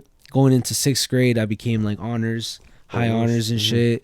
There was, like, a bunch of white kids next to me and stuff, and I felt out of place, though, cause I knew that, like, I didn't like this shit and that it was just fucking cringe. Yeah. So I had a little bit more freedom, and then I stopped caring, and then I realized that my mom wasn't gonna know, cause, like, the school was a little bit further. She wasn't trying to, like, she didn't have time to make it to parent teacher conferences, and at that time I was already old enough to answer the phone by myself. So if they ever called about anything school related, I was just lying. But the whole time from 6th grade up until, like, senior year of high school was me worrying about the school saying something to my mom. Wow. And, like, me getting in trouble for it. Which was constant stress, of course. Constant stress, bro. I was in constant stress from 5th grade till, 12th grade? Yeah. Up until 12th grade. So when school was over, I was like, yo, I'm not going to have to worry about this shit ever again. I'm not going to have to worry about this shit ever again. I don't give a fuck. I'm gonna just fucking work or some shit, right? Well, technically, you did, because you lied going to college. So you had to worry about that. I have to worry about that. You see? Like, you lied about going to college? I lied about going to college, yeah. I lied about going. How the fuck did you even do that? Well, I mean, I signed up for 1 semester, and so I had some sort of, like, schedule. Like, yeah. I had a schedule, and then I dropped out, and but I was supposed to go to college though. And your mom never noticed, or what did she even question you about it? You see, that's the thing. Like, she worked too much that she wasn't. She wasn't, like, too worried. She just thought, like, you were getting your shit together. Right? Exactly. She left it up to you. Exactly. Oh shit. And then, you know, it came. It wasn't up until, like, how old? Like 20? Forgot. I think 19. She was probably like, bro, when are you gonna graduate? Like, you've been there for years already. Yo, yeah. That's why I had to tell her. So I straight up told her, like, yo, listen, like, I'm trying to do YouTube, this and that. I remember that too. Like, I don't think school's for me. It's never been for me. It's always caused me nothing but stress. Yeah. And, you know, I'm not doing it. I have a plan with this shit, and it's gonna work out. I never once told her that it was not gonna work out. I said that this shit was gonna work out, and look, you know what I'm saying. So it's like, and look, I was glad. 10 years later, I was kind of glad to grow up though. That's good. And now I'm like appreciating a lot more. And maybe the reason why it was so hard for you to let go was because you loved your childhood. Yeah, I really did. I honestly, could probably say that my childhood was fucking awesome. And then you should think about it like in a beautiful way. Like, yeah. Like, damn, like I loved my childhood so much that you didn't want to let go of it. Yeah. You know what I'm saying? Yeah, for sure, bro. And yeah, that's literally what it was, bro. I was just afraid of just letting that part of me go and just really just having to just be a grown up. And it's funny because we talk about these problems and like the more we talk about it, the more I'm like, yo, not that bad. They're not that bad. Yeah. like, but like you said, bro, sometimes you just need therapy, or sometimes you just need to just let it all out, bro, and just say it, bro. Because once you say it out loud, and you think about it, like, yeah, like even like that moment at the beach, you know, like when I cried with my girl and shit, and I was telling her, like, I thought about it after the fact, and I was like, yo, like you said, like I really had that moment of realization where I'm like, yeah, I know I have to get shit together, but it's gonna be all right. Time to just let it right out. Almost like I'll start college soon. I'm gonna do good in college. I'm gonna get a good job, but that's not gonna happen right now. Yeah. And that's okay, you know. And that's what made me keep pushing. Really, like. And also on some like manifestation shit, cause I've had this my whole life. I swear to everything I love. I don't know if it's real, but I feel like it is. I swear, guys, this is some real shit. I feel like if you feel like, I swear, just do it. You're not going to lose anything by doing this.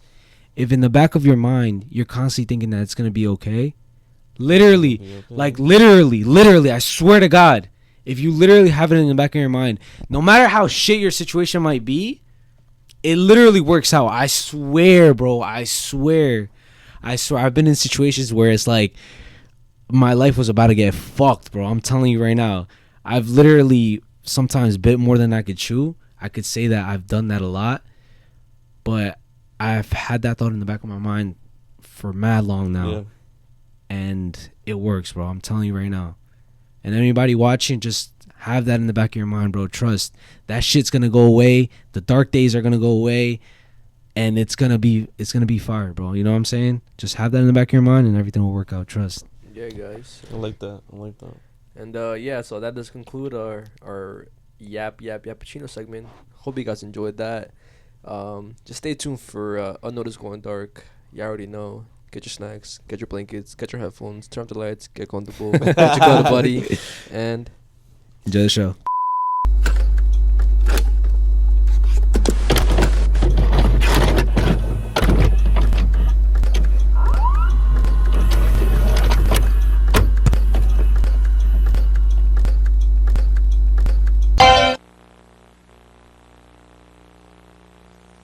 Northern California School District is reassuring parents, and others are canceling school picture day, all because of a rumor being circulated online. It linked the Epstein files and one of the nation's largest school photography companies. LifeTouch, one of the most prominent school photography companies in the country, is facing district investigations and canceled school photo days. It claims the former CEO of LifeTouch's ownership group, who is named in the Epstein files, may have accessed children's photos.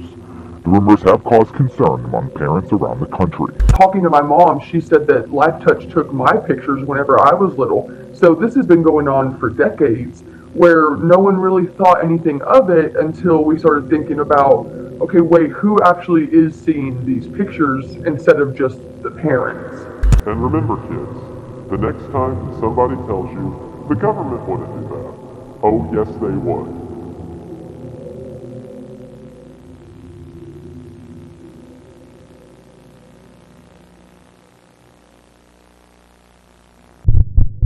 I'm gonna start this off by I guess kind of going off a topic that we talked about before we entered like the scary segment. Mm-hmm. So you mentioned how like you still have nightmares about school and stuff, and you have trauma about school. Yeah, fuck school. So this kind of goes into school or whatever.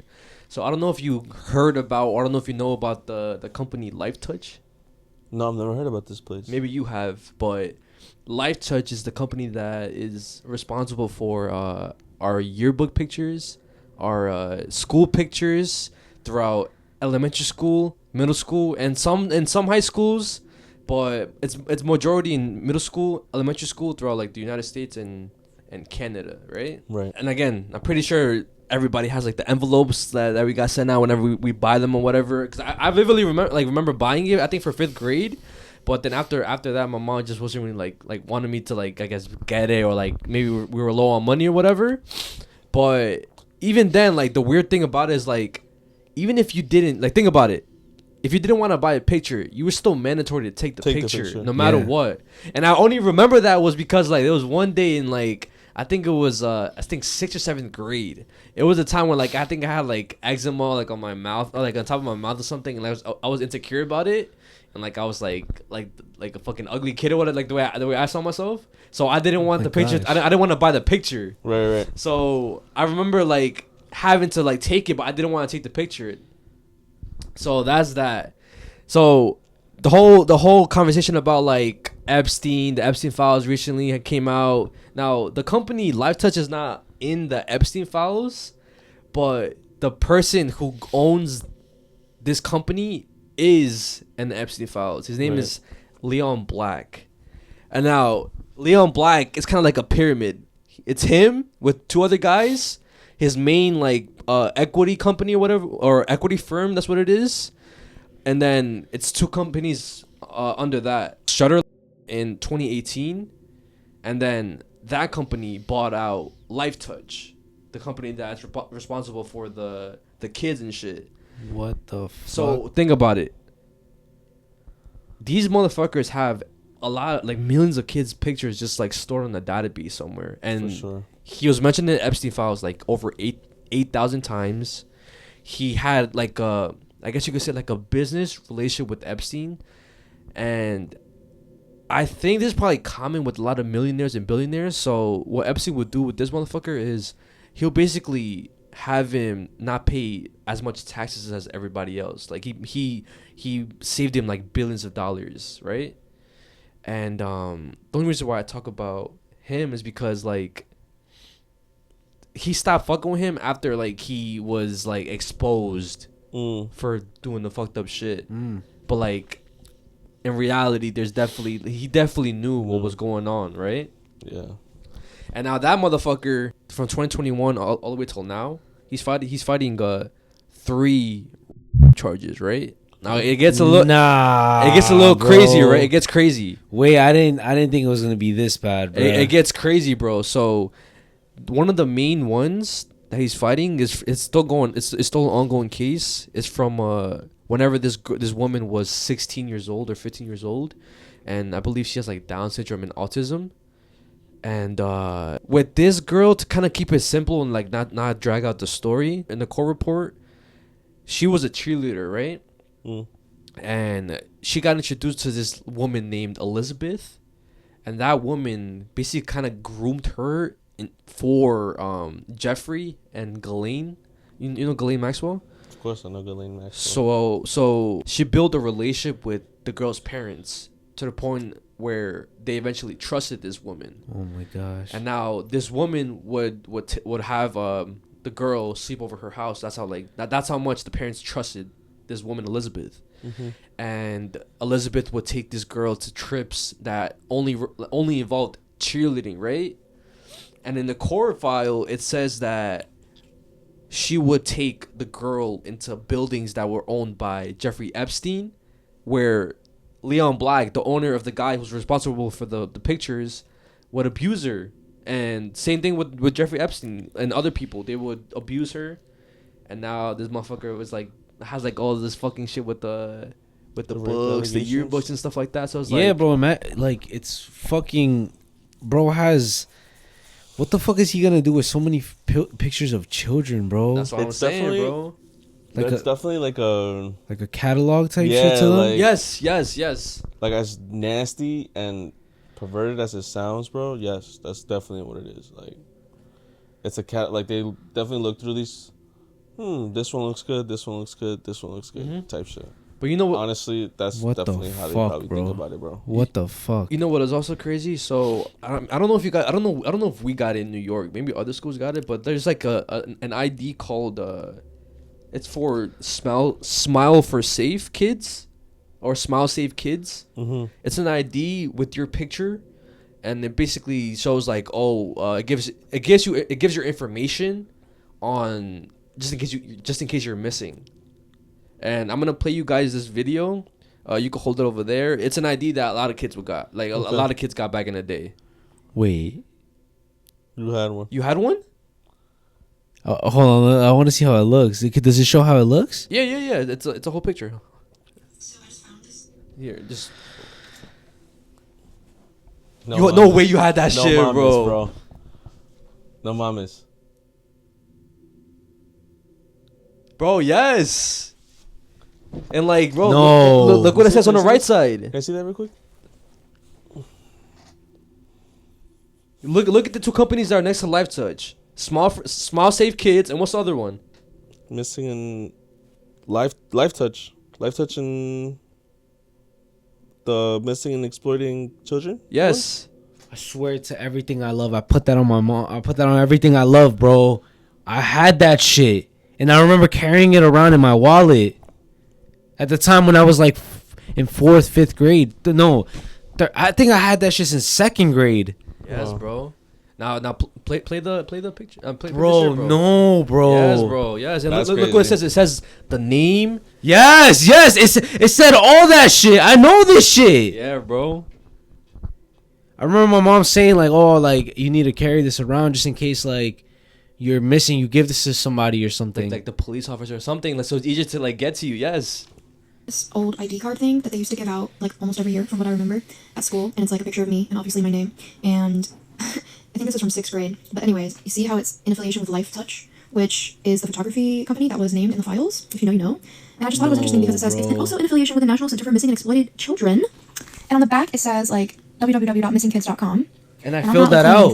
You filled that out? I filled the stuff in the back. I filled that out. I remember filling it out. I don't remember like, if I ever had very, that very card. odd that they were doing this and like supposedly trying to help with missing kids, but they're named in the files? Question mark. Like, I don't know. Do any of you remember? Wait, hold on. This is so weird, bro. This is so weird. First of all, I had that shit in elementary school, and then I'm pretty sure I had that. Oh my gosh. What? I had that shit in middle school. Oh, you had it in middle school too? Bro, what middle school did I go to? And what the fuck was he talking about before we started recording? Wait, what middle school? Wait, I forgot. Oh, 61. I went to IS 61. Okay, what were we talking about before though? That Staten Island is tied to the Epstein files. And that area code is and that. the zip code is the same zip code as IS 61, bro. That's crazy. Cause I never got that. I never got that ID or whatever. Yo. So only you specifically got it at 61 because I didn't get it at 51. Yeah. I didn't get that shit at 51. I don't remember ever having that. I got IS 51 made their own IDs. Mm-hmm. That's the one that I had. I still have a couple, and so does my sister. They gave me one in 6th, 7th, and 8th grade. It's just a regular ID. It says IS 51, your picture, and that's it. It just has like IS 51, Academy Health. That's it. It's not really like yours where it's kind of like missing child information. No, yeah. Yeah, bro. Bro, just think about it in the bigger scale, because we talked about it, I think, like, maybe 2 episodes ago or something like that. He brought up a movie, Hostel. And I brought up Amber Alert, how like there's a person who I love Amber Alert. I love which Amber Alert though? Amber Alert, the shit that we get on our phones whenever there's a missing kid. That one of the executives was charged for trying to traffic kids before. And it's still working for that shit. Bro, like, and then what if they're actually using or what if they were, maybe I don't know if they're still doing it now, maybe they are, or maybe like in a different way. Like they're using that, like you said, as a catalog for kids. Yeah. And it's just straight in our faces, and we just never think about anything like that until like now, bro.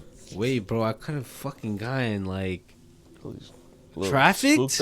I mean, maybe, who knows, bro? Nah, bro. So the reason why it's kind of weird. So let's explain. So before we started talking about the whole Epstein files, there was an Epstein file specifically regarding someone living in the 10301 zip code that had Epstein that was in the Epstein files. His school is in that same area code. That's why we're kind of like, what the fuck is going on? So his school is located at the 10301 zip code. And now it's weird because that ID, and I had that ID before, and then the school is in the same zip code as the fucking person tied to the Epstein files, bro. And what was the reason why it was in the files? So he sent something. So what I read was that he sent stuff over to somebody living in that area code. But then you guys mentioned the fact that it was like a college student or something like that. I think it was a college student getting sent emails or something like that. He was in contact with a college student that was living in one of his apartments. Yes. Yeah. So that means that he probably had property literally down the block from us right now. That's honestly fucking weird. For one. No, yeah. And then one of his, I think, legal team members is also from Staten Island, which is like even crazier. Yo, and let me tell you, we've talked about this before, how kids were getting lost in Staten Island before. Like, we're talking about like 40, 30 years ago. It probably has nothing to do with it. Mm-hmm. But it's still something that was very known here on Staten Island, that kids were going missing, specifically disabled children, like mentally disabled children. What stuff the like that. And the fact that this girl, the one that was affected, not affected, the one that was, but like allegedly, obviously, Leon Black and Jeffrey Epstein, she had Down syndrome and she was autistic, bro.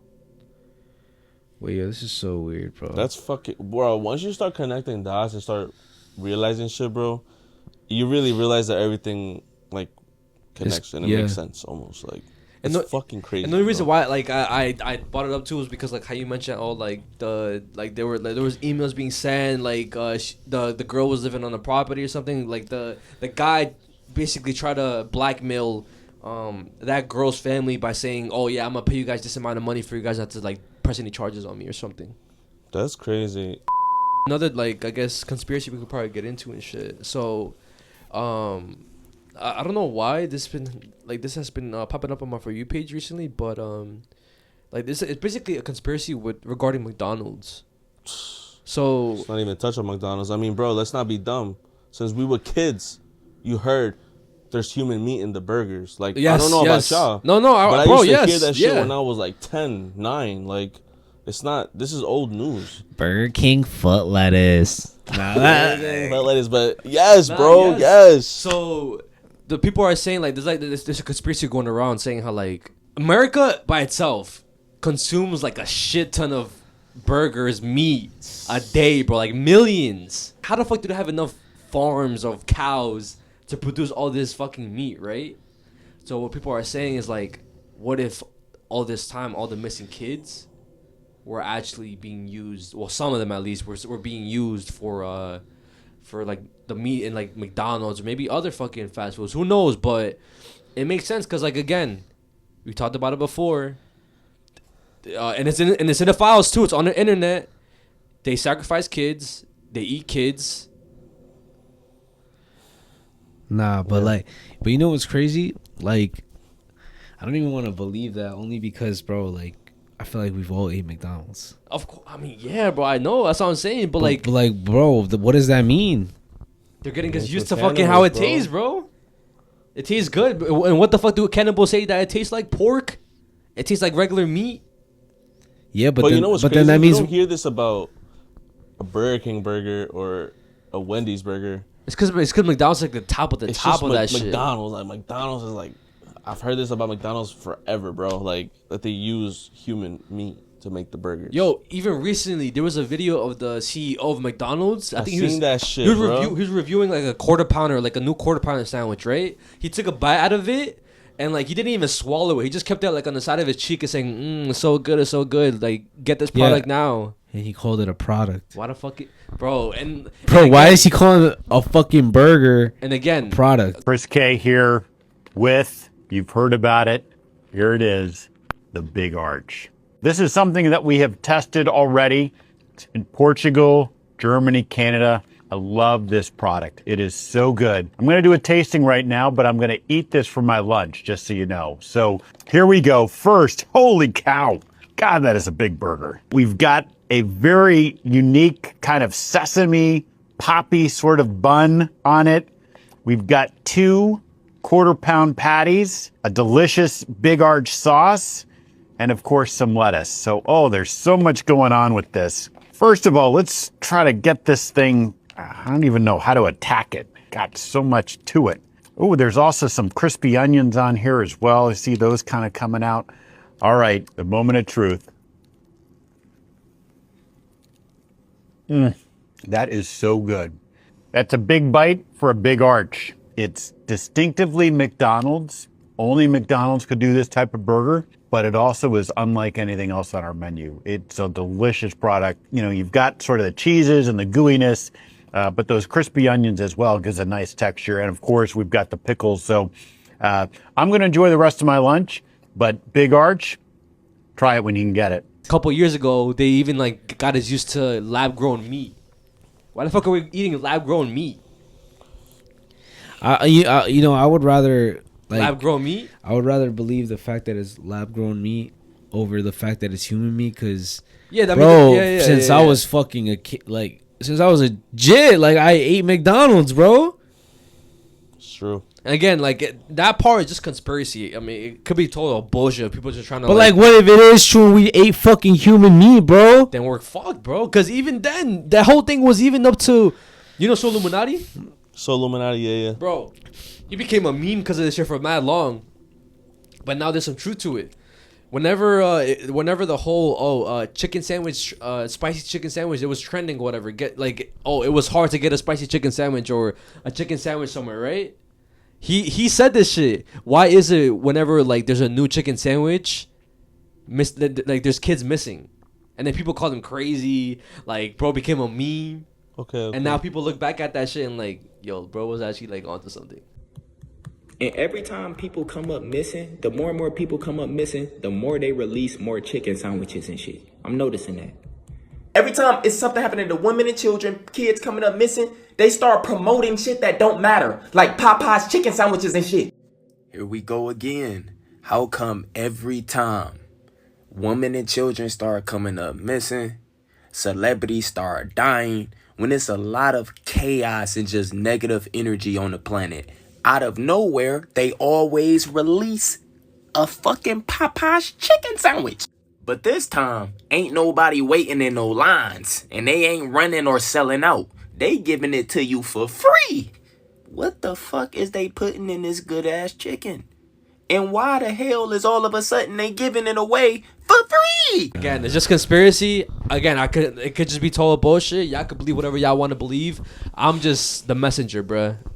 But yeah, I just wanted to start off the podcast. I mean, the Unnoticed Going Dark segment with that thing, bro. That is crazy. No, Epstein Files in general is just all over the place, bro. Yeah, bro. It's literally a rabbit hole that you're just never gonna get out of, bro. It's forever. Bro, and what they released is only like a quarter of what they have. Yeah. Like we don't even know. Yep. What's the worst? But imagine the shit that wasn't even documented.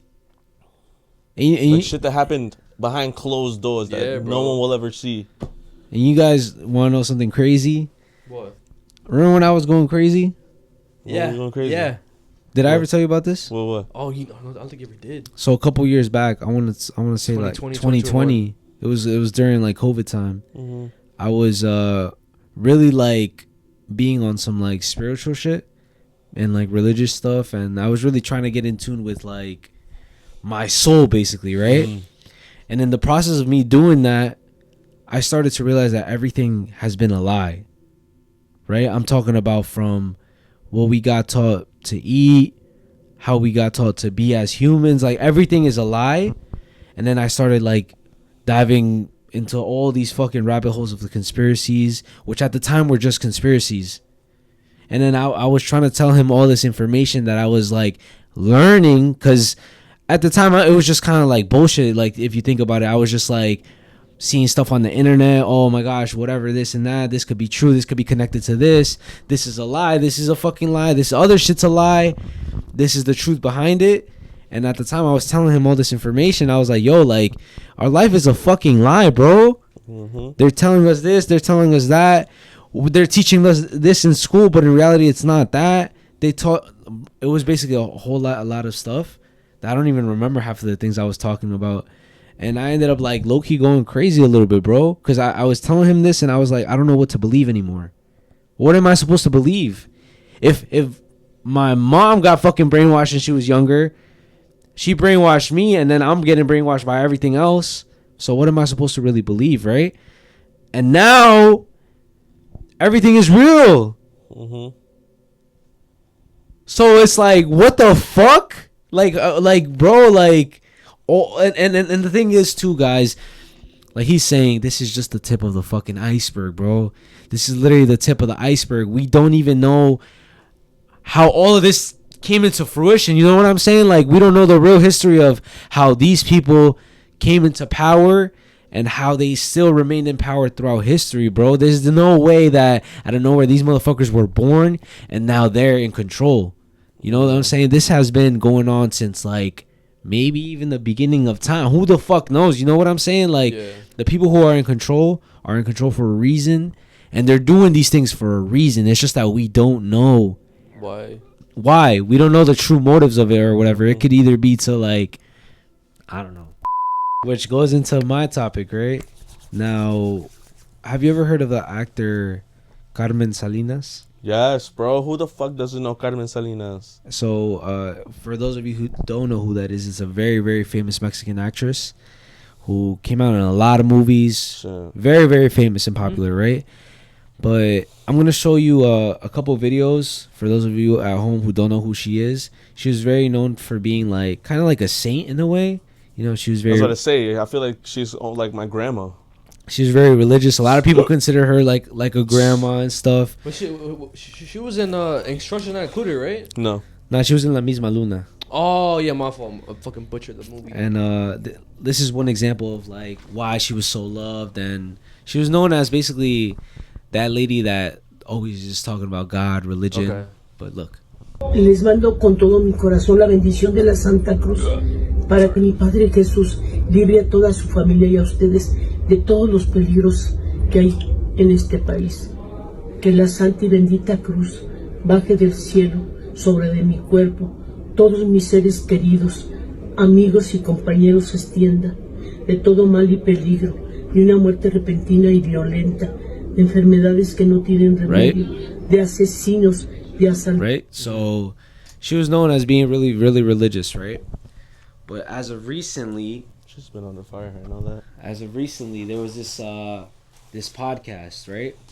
And the podcast is called Penitencia MX. Okay. Which is basically a podcast that is known for interviewing a lot of criminals and convicts and just kind of touching on how they got there, what exactly did they do. Are they falsely accused? Are they guilty, not guilty? What do they believe?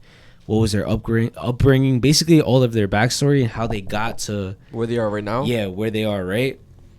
And in this one episode, it was episode 177. I watched the whole episode, the whole podcast. And it was honestly a crazy-ass podcast, right? Okay. From the beginning to end. But the reason why I bring up Carmen Salinas was because her name was brought up in the episode, and it wasn't on some like loving shit like how I just talked about before. It was on some satanic shit. So this guy, his name is Beto. Okay. And growing up, he had a very, very very traumatic childhood, right? And eventually, it leads up to him working for, as he says it, the government. Okay. Que trabajaba para el gobierno. That's what he says, right? And he doesn't specify who he worked for. He just generalizes as the government, right? Mm-hmm. And what his main job was to basically, since he was young, he was working with them since he was like 12 to 18 years old, right? Okay. And since he was young, he was able to convince other kids and lure them in and get them kidnapped, right? So that was his purpose and that was his job. And he was getting a lot of money. He was saying how they were paying him really, really good. And how eventually, since he was doing a really good job, he started working for certain people. Okay. And he started saying how like, oh yeah, all the artists, all the actresses that you know, all of them do this shit. Do what? Like he said, oh, you know, like the Carmelita Salinas, she was so Catholic and shit, but she was over there ordering kids and buying kids to perform her satanic rituals. And now I'm going to show you the interview, which is now, by the way, deleted or censored from the original episode. Because when I watched the episode, it was before it started going viral. Because now everybody is making clips about this. Because obviously everybody knows who she is. And I'm going to show you the clip, though. Is this the uncensored one or is this? No, this is the uncensored one. Empecé a convivir con mucha gente del medio, ¿no? Te lo vuelvo a repetir. Carmelita Salinas, todas esas personas yo las conozco, sé cómo viven. Bueno, la Carmelita Salinas decía que era católica, ¿no? Y te compraba los y iba a hacer su sacrificio, ¿no? Desde el 90 y tantos ya era gay y no sabía, ¿no? Y cosas así.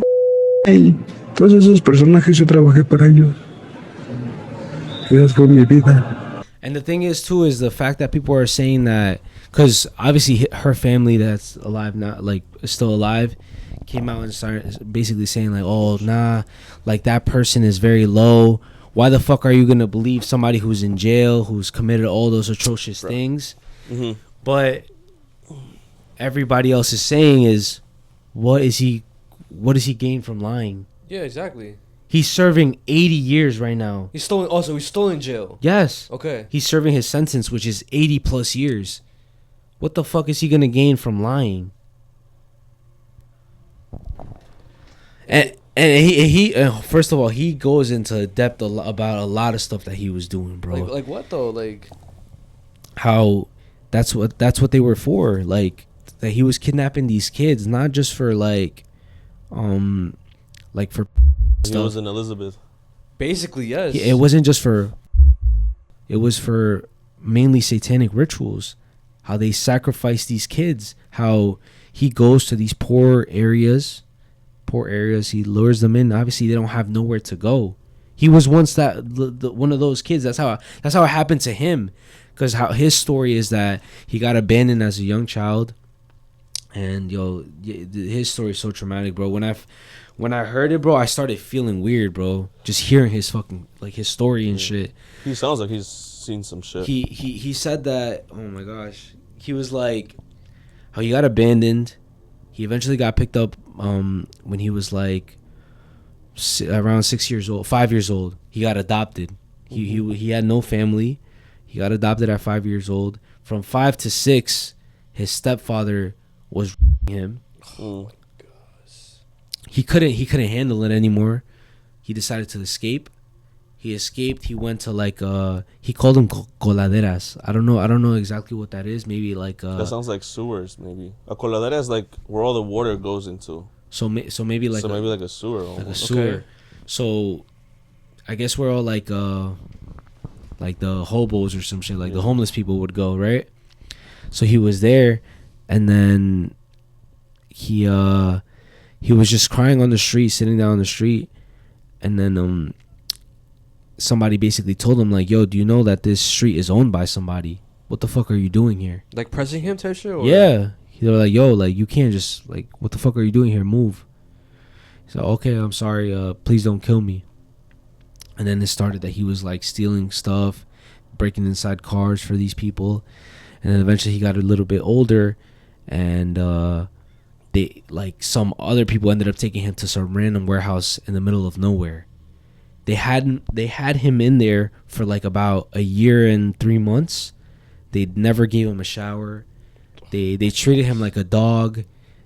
He basically, all he had to do was work out and listen to whatever they told him to do. And whoever wasn't able to take it was getting killed on the spot. So he eventually made it through the year and 3 months, and then that's when he became the kid who kidnaps the other kids. And then at that point, he said that his life changed because he started getting paid so well. But meanwhile, he was doing all this fucked up shit. Was it just that lady that was mentioned, or no? Other people were mentioned, but their name her name was the only one that wasn't censored. Oh, so it was like a error type shit then, or exactly. It was either an error or they purposely did that. Bro, it's like what they always say. The truth always comes to light no matter what. Yeah, they say that they put the truth right in our faces. It's just up to us if we believe it. And then that's when you get called like a conspiracy theorist. Yeah. Right? Yeah. Because that's technically one of their, it's also part of it. You know what I'm saying? Like, yeah, we're going to do this, but we can't hide it. But let's just put it out and let's see what their reaction is. And our reaction is always going to be, that shit It's ain't just real. bullshit. Yeah, it's bullshit. You know. So what do? Keep doing it. You know what's crazy? What? So when it comes to people who worship the devil, Yeah. just like the devil, right? So the way the devil does is that he basically like, it's all about tricking you, right? So he tells you the truth, but in a sugar-coated way, right? So that's what they do. They tell you the truth because they can't lie to you, bro. You can't lie. They can't lie to everybody. They can't lie. They have to tell you what they do. Because the way like the whole spiritual shit works is that they're already doing fucked up shit. So they have to admit to whatever they're doing. Yes, If not the evil shit is returned to them, right? So they have to tell you straight up what they're doing. And that's how that happens, bro. That's fucking. And that's why they put everything in these shows and they put everything in the movies and they put everything Subliminal everywhere. messages is the best way to say it. Like growing up, I remember I used to be like subliminal messages in movies. In Disney. Specifically Disney for some reason. Bro, the Pinocchio movie. The Pinocchio movie, it was crazy too. Like that shit used to scare me when I used to watch it. Wait, what about the Pinocchio? Remember? What? Oh yeah, we're taking all the good kids to the all the good boys to the island, the Pleasure Island. Pleasure Island. Oh, okay, yeah. They would turn them into donkeys. Into donkeys, yeah. That's crazy. You see, but that's that's like a subliminal message as well, bro. What, donkeys? Yeah, because what does a donkey do? It does nothing but be obedient. It has no thoughts of its own, bro. Yeah, it was scary to watch that as a kid. I remember I had it on, my cousin Armando had it on VHS and we used to watch it. And that was my least favorite part of the movie. Like the whole, like, what's that guy's name? He has like an Italian name, the guy who takes him. Because he sees him working as a puppet and he's like, oh, come with me. Like, we'll make some good money together. Yeah. And then when he makes money off of Pinocchio is when he takes him to the play island. Mm-hmm. That's where he meets a bunch of boys, specifically only boys, on this island, and they're just doing crazy shit, playing pool, getting drunk, just acting a fool. And then once they do it for a little bit of time or a while, that's when they shapeshift into a donkey. And then once they turn into the donkeys, that's when he takes them away and basically puts them on this island or some shit. Yeah. I mean, speaking about movies and shit, like, you ever watch any like disturbing movies or like, is there like a specific movie that you watched that like stuck with you? The one movie that I remember seeing that was like that fucked me up for a little bit was some movie called Martyrs. Martyrs. It's a French movie in 2008. They made that shit. Wait, why did it traumatize you? Like, what's it about? Or one thing that I remember specifically about that movie is that they literally would skin these people alive. Like, it was like a regular house, bro, and they had like a basement, and in that basement they had like a even further place to go to, and in that place is where they were like skinning these people alive and just keeping them alive like there. And I remember just being so like gut wrenched a little bit because first of all, I didn't even know what I was gonna see. Yeah, it was just a movie that was put on, like a scary movie that we were on vacation to watch, and seeing that shit, I was like, bro, what am I even watching right now? Really? Yo, this literally like, yo, this is so crazy. The movie that I'm about to talk about right now is very similar to that. What the fuck? What's the movie? The movie I'm gonna talk about is called Farm, if I'm not wrong. The Farm. It came out back in 2018, or it was made in 2018. God damn. And basically it's this couple, their name is Nora and Alec, and they're basically going from LA, like California area, to like basically on a little like road trip to the Midwest, right? And they're making a quick stop because they're hungry, they want to eat something, so they stop by a diner, right? And it's already a little bit weird because everybody's like looking at them. The town looks abandoned. It doesn't look busy at all. And then this one like weird kind of like fucked up looking guy goes up to Nora and he's like, "You gotta get out of here. You're in danger." And they kind of just look at him like, "Oh, like, what the fuck? Who the fuck? Weirdo, yeah. Who the fuck is this weirdo, right?" They sit down, they eat a burger, right? And then they're like, "Yo, this burger is fucking disgusting. What the hell is this, right?" They stop eating it, and then they end up deciding like, "Oh, you know, maybe we should stay the night here. We should sleep," kind of like an Airbnb type of thing. So they end up meeting the host of the Airbnb. He takes them to the room. They end up sleeping there, and right before they fall asleep, it cuts to a scene of like the view of under the bed, and there's somebody under the bed with a mask on. Oh fuck. The next morning, they both wake up in cages. And the reason why it's called the farm is because humans are being used as a farm, bro. And all of the people, all of the bad people are dressed up with like farmers' clothes and animal masks, like a sheep, a pig, a cow. So it's like they're doing the opposite of what fucking humans do. And it's a meat and dairy farm. So what they end up doing to the girl, Nora, is they end up basically injecting her with like sperm. They get her pregnant.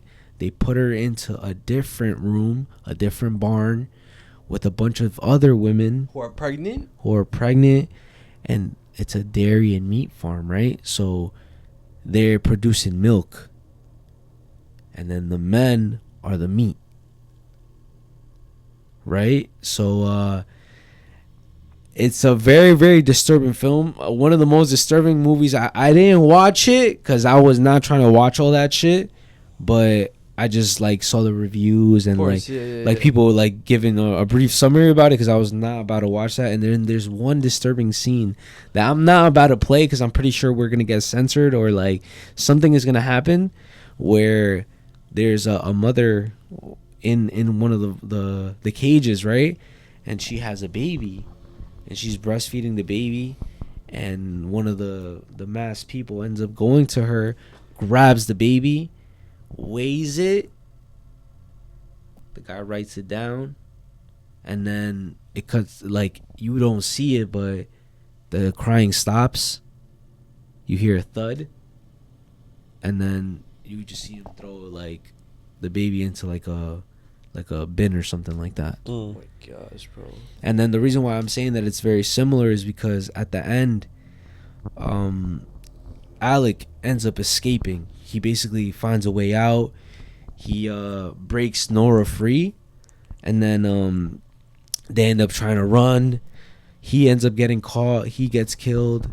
She tries to run away, but she ended up going back for one of, like, basically she made a friend, another one of like the prisoners that were there.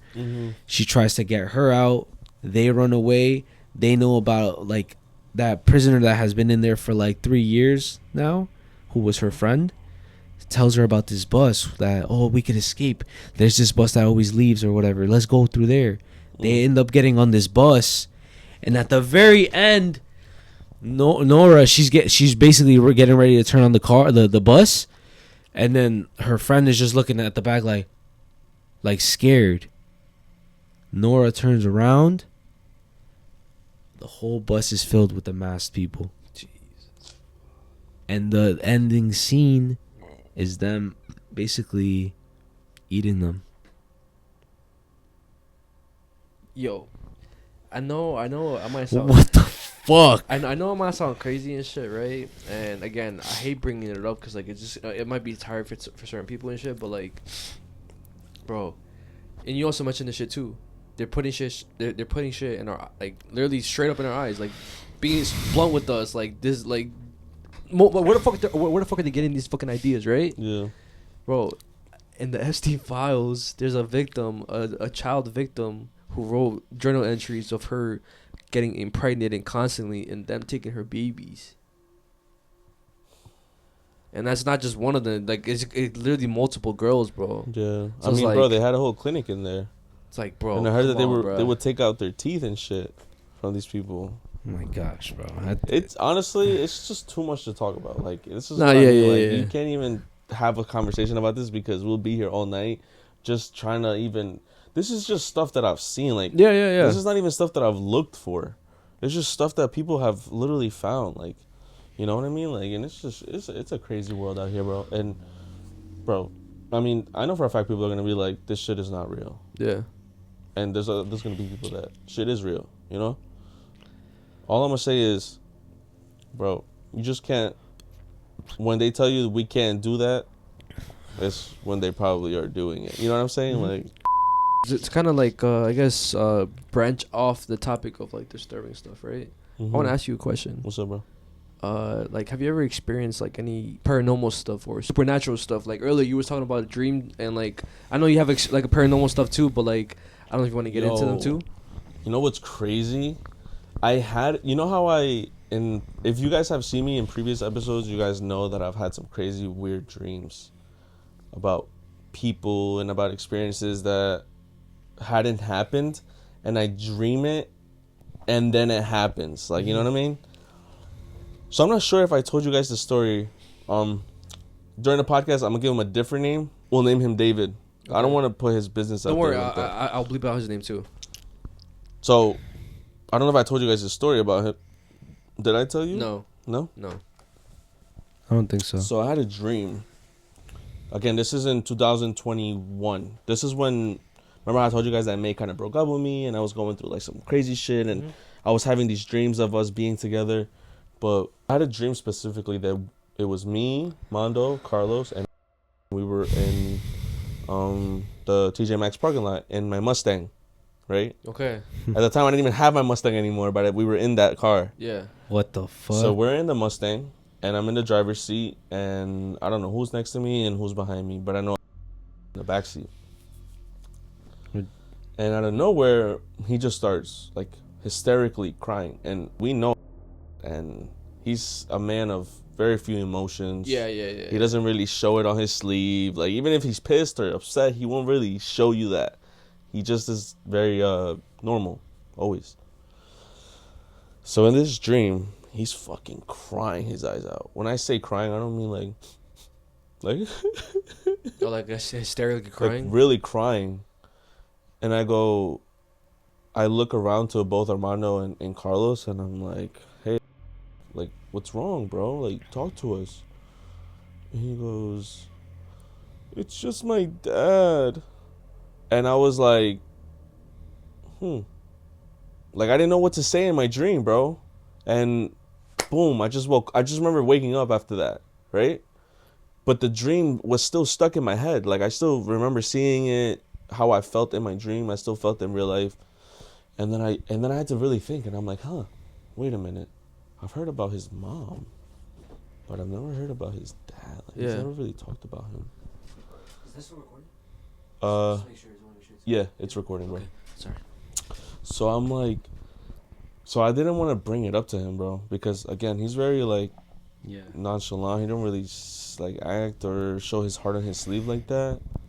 So I decided to just keep it to myself when it happened, because like he was like one of my only friends around at the time. I didn't want to tell him that and kind of like push him away almost, because I didn't know what I was gonna get myself into asking him that question. So I kept it to myself. Fast forward, what was it, like 2023 or 2024, we did a surprise party for Jaylene. Remember when she graduated college that we threw her a surprise party at Yelly's house? I remember that. So like 2-3 years later? Yeah, like 2-3 years later.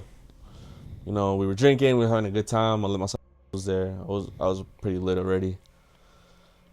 I told myself that I was gonna bring it up. You're gonna ask him, or tell him about the dream. Tell him about the dream. Oh, okay. So I'm like, I gotta tell you something, bro. And he goes, what's up? And I go, so do you remember the times where I was having like these really weird dreams? It just does that? It died, yeah.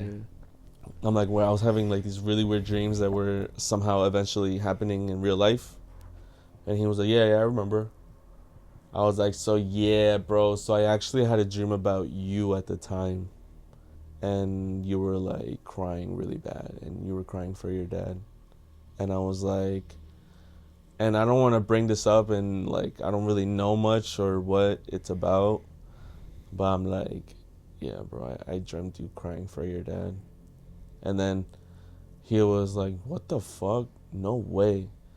And again, he was very like reserved, so he really didn't talk too much about it. Like he didn't really say, well, you know, my dad was this, my dad was that, this happened with that. That's basically what he told me, that him and his dad just didn't have a good relationship, and he was like, you saw that? Wait, what? It just moved. I don't know. What? I don't know. I could have sworn it just moved, like it probably was like that, and then it just looked like it like moved up. I don't know. Well, it's recording, so you'll be able to see it. Oh my god! Hopefully that didn't happen, bro. That's basically what he told me, that him and his dad just didn't have a good relationship, and he was like, "You saw that? Wait, what? It just moved. I don't know. What?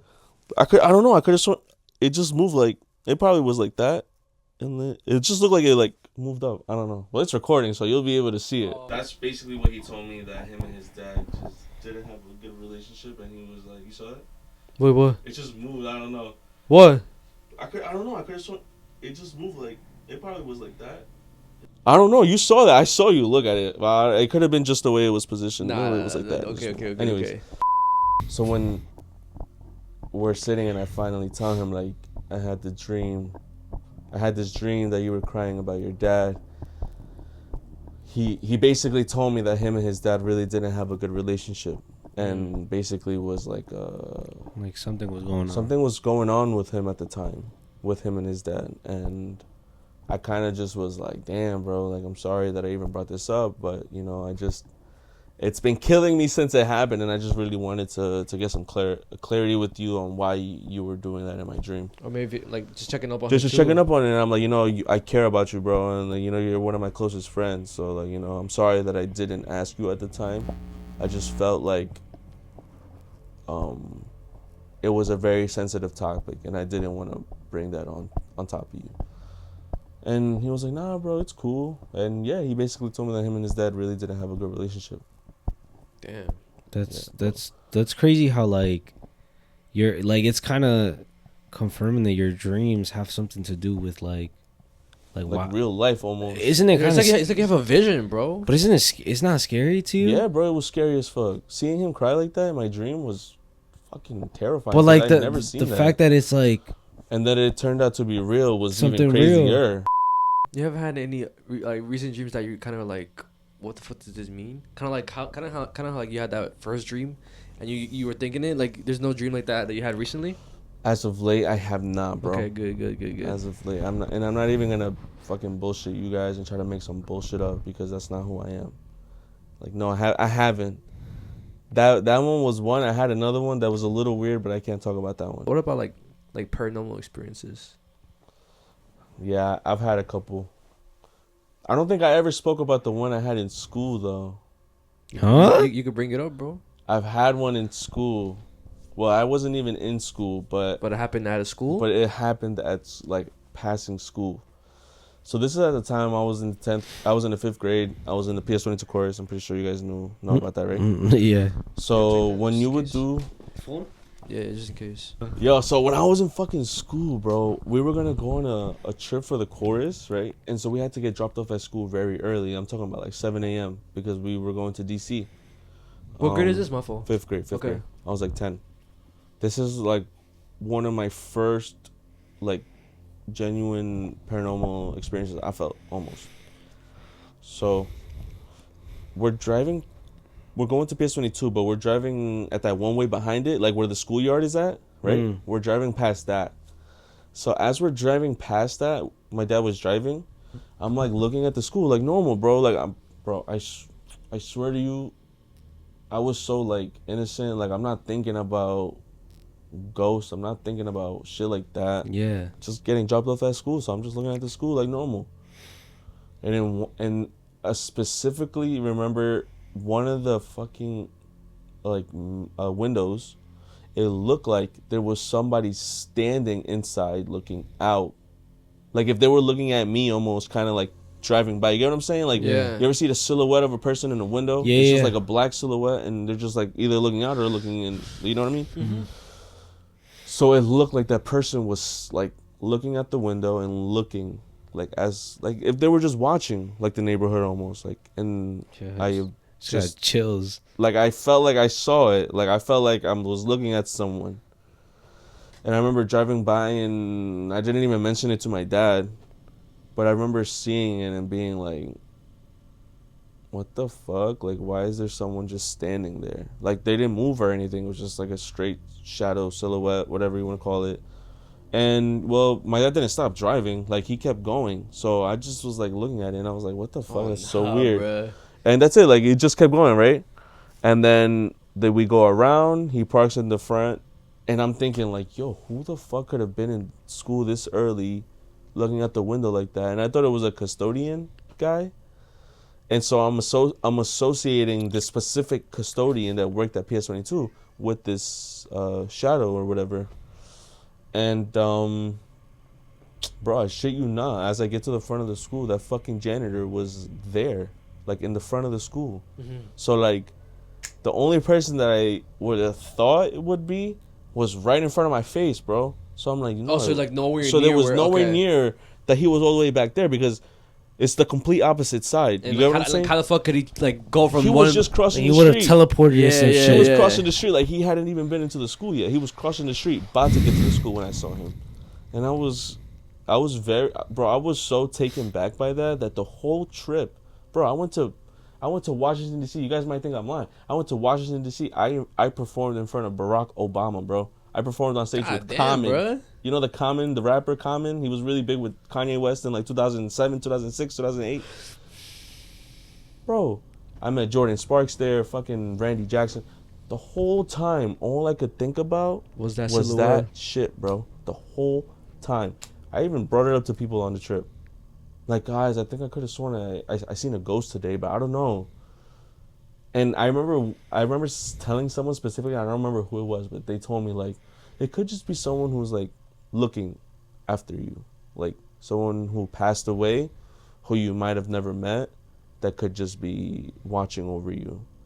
And that was the first time I'd ever heard something like that. And isn't that equally as, like, scary, though? Bro, I know, right? And the first person that I thought about was my grandpa for some reason. My mom's dad, who passed away when I was still very, like, I was probably, like, 3, 2. And, different mom's side or dad's side? My mom's dad. And I just associated that with him, almost. And I don't know if it was. And I don't know if it was real. And listen, if you guys want to say it wasn't real, then it wasn't real. Maybe it could have been a fucking, I don't know, something by a window that somehow showed a reflection and it kind of made a person. And my fucking dumbass just thought it was actually someone, right? But that I felt like I saw it, I felt like I did. I felt like I saw something. Bro, I mean, I feel like you probably did because like you also told us a story about like that lady you saw in Seaview. Remember? I did see someone at Seaview on top of like a building like that too. And that's not like the coincidence, that was bro. Fucking Wait, weird, bro. Imagine it's like the same. It was weird. Imagine it's the same entity. Nah. Huh? Getting like these goosebumps, bro. The same person watching over him. Nah, chill. But yeah, touching back on also, it was the time that I went to Mexico for the first time since I was like 3. I went again when I was 17. I had just graduated high school. Mm-hmm. And we took a trip. My parents just got their residency at the time, so we were all excited to go. And we were staying at my dad's pueblo, which is in Guerrero. It's called Inyocingo Guerrero, but also referred to as Ventanas. Just like you good to go, bro. Mm-hmm. So I remember fucking sleeping, or no, I'm lying, not sleeping. I was laying down in the bed that I was supposed to sleep on. I remember laying down in the bed, and I think I was on my phone or just listening to music. But I remember I think I had my headphones in. Mm-hmm. So where my bed was at, it was basically like this. Like this is my bed, right? Yeah. Across the way, it was a pretty big space, but across the way, it was like literally like this TV right here. Okay. Like this is what that's how high the window was, but that's how it looked like from afar. Right? Okay, but you're right. But there. I'm like all the way back here, and the window is completely open. Yeah, they have like covers, but they're not covering the window closed. It's just like it's still open, and I could see straight through. And as I'm laying down, I start hearing, well, what to me sounded like a horse, like walking outside. Just telling you, bro, it's already like 2 a.m., 1 a.m. I don't know. I just know it was very late. Either it could have been between the hours of 12 to 3. I remember that. I know that for sure. Like, it couldn't have been 4 a.m. It couldn't have been 10, 11 p.m. Yeah. It was like those hours. And I remember specifically hearing like a horse as if it was like walking by. Like, you hear the sounding of the... And as I hear that, I'm waiting to see who the fuck is on a horse at this time. And it goes, stops. And it doesn't come back? And it just never came back, bro. Wait, did it stop like before I got to the window or like... Bro, like? I was waiting to see it pass by the window. It never passed by. Nothing passed by. Just the moment it stopped, bro. And I was like freaked out because my parents were in this room in the back, and my cousin was on some couch like further down the room, and it was just me, like on the bed, and it was just me kind of like experiencing this, and I was kind of like, when the fuck is the horse gonna pass? Like, I still was waiting for that bitch to pass. Oh my gosh. Eventually, bro. I just was like, nah, bro, there's just no way. Like, where the fuck did it go? I didn't hear no one get off. I didn't hear no one make any more movements. Just the moment it stopped, it just stopped. It just was no more. It just like didn't exist anymore, you know? And that definitely stayed with me for a minute, bro. I was pretty freaked out. I ended up telling my mom the next day. And then you hear all the stories in Mexico. That's like a common thing to hear horses or people on horses, or sometimes you see someone in all black riding a horse. Charro Negro. Charro Negro. Like, this is like folk tale over there almost. Like, this is like a bunch of people have the same story with around the same kind of idea. You know what I mean? Just imagine the tension. Like you're expecting something to happen next. It's like you're waiting for the jump scare a little bit. I was, bro. I was straight up waiting to see who the fuck was riding the horse at fucking almost 3 a.m. Did you have some type of light inside your house, or no? Was it all pitch black? It was pitch black because everyone was like about to fall asleep. Were you expecting a shadow, I was expecting to see somebody pass by, to see what the fuck that was, or just to see somebody. But nothing ever passed, bro. And then, my gosh, that's it. Like, I just ended up putting my headphones back in, listening to music, and just ended up falling asleep. So to this day, like, what do you think it was? Do you think it was the Charro Negro, or do you think it was like the devil or something? I definitely feel like it was some type of like spirit roaming in the night. That's what they say. In the night, spirits roam in the streets, whether it be here or in Mexico. And over here, you just wouldn't really associate it with. You would just think it's someone walking by. But over there, I mean, who the fuck's gonna be like? Even my girl's grandpa has stories that he's seen. He said that it was like Llorona, but he don't know. He said he saw a spirit in white floating in the air in his town, bro. Nah. Yes, bro. And he's not that type to be like, oh, I believe in ghosts. I believe in brujeria. No, he's very like, no, get that shit out of here. You know what I mean? But he knows that he saw that shit. And he knows that it wasn't just him, and his brother saw it too. So you know he's not crazy. It wasn't like, yeah, bro. And he was supposedly he's told me he's like gangsta at the time. Like, he would walk around the town like thinking he's big shit with his gun. I mean, Mexico is different from over here. Yeah. Over there, they walk around with their gun. You know, they're real life cowboys. Like, and I remember him saying that he went to a bar late at night, and when they came out, they were walking home, and from afar, he said that they saw this white, like, spirit just floating in the air, just like that. Like, he said that there was nothing on the floor. He just saw that shit. You know, I never told you this because I mentioned on the pod, but like, my aunt, right? I think it was like last year, 2 years ago. She had visited from Mexico, and she stayed with my other aunt. Well, my great aunt stayed with my other aunt. Mm-hmm.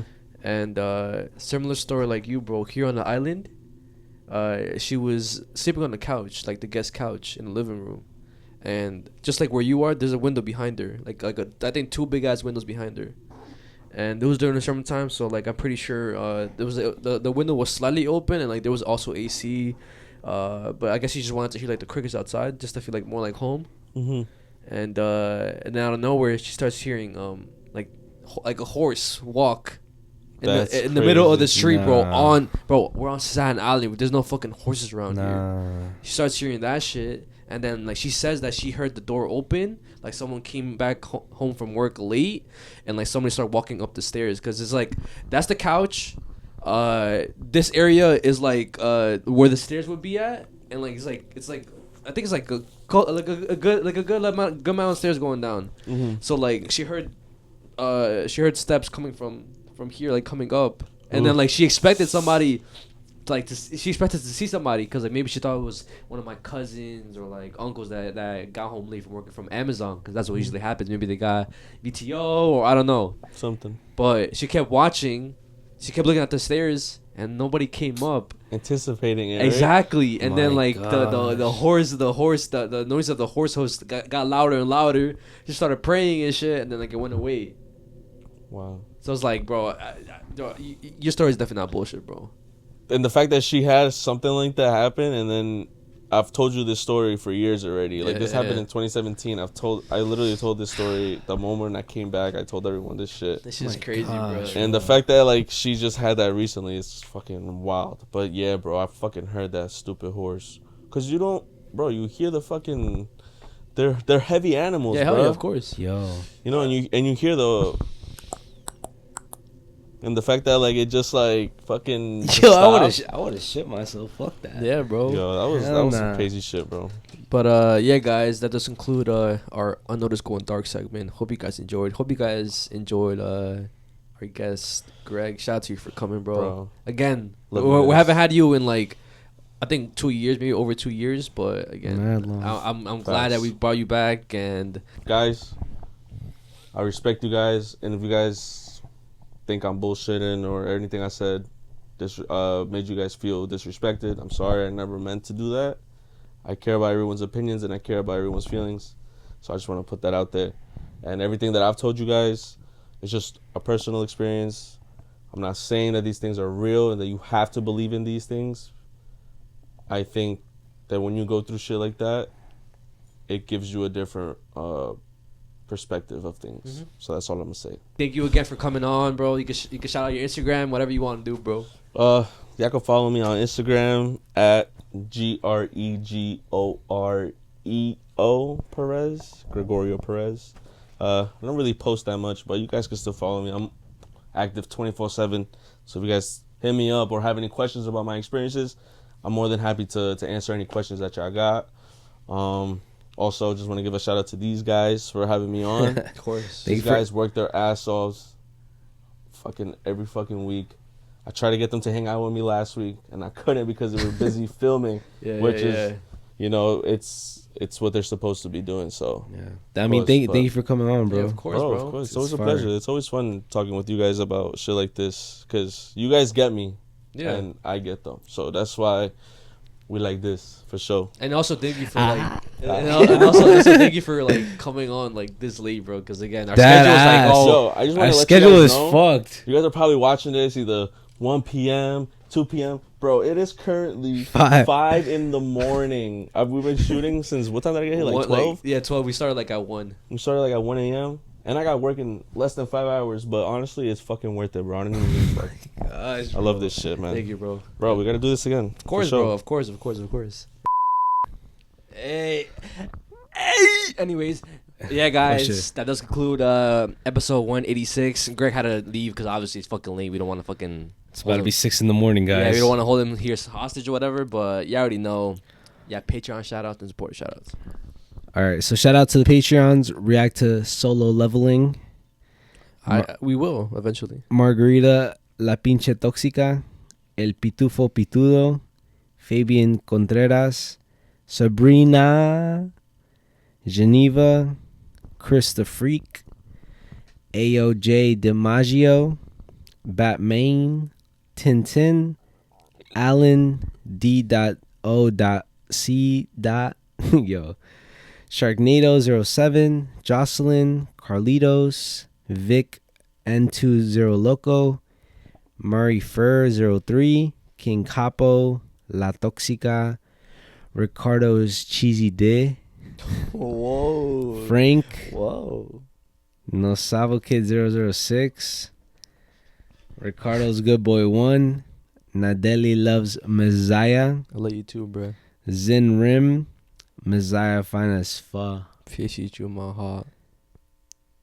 Go, bro. Just go, bro. Just go with the flow. Monica Limon, Monkey D. Luffy, Dat Mom Mimi, Jasmine T, Benito Camelo, Malicia.co, Zeus the Sparky, La Morenita, Carrie Reyes, Yo, Tita, you're playing with me, bro. Jason Garcia, Roxana Segura, Grace Perez. Oh, she's not a patron no more? I'm gonna get triggered, bro. Ricardo speaking Spanish is so sexy. Kevin Banks, Misery Daddy, Gary Torres, Mezziah got that, yeah. Yovi Santiago, 88 Falling, Arnulfo Mendez, Gustavo, Mando Beltran, Tengo Sueño, that's Tita. But she changed it to Tengo Sueño.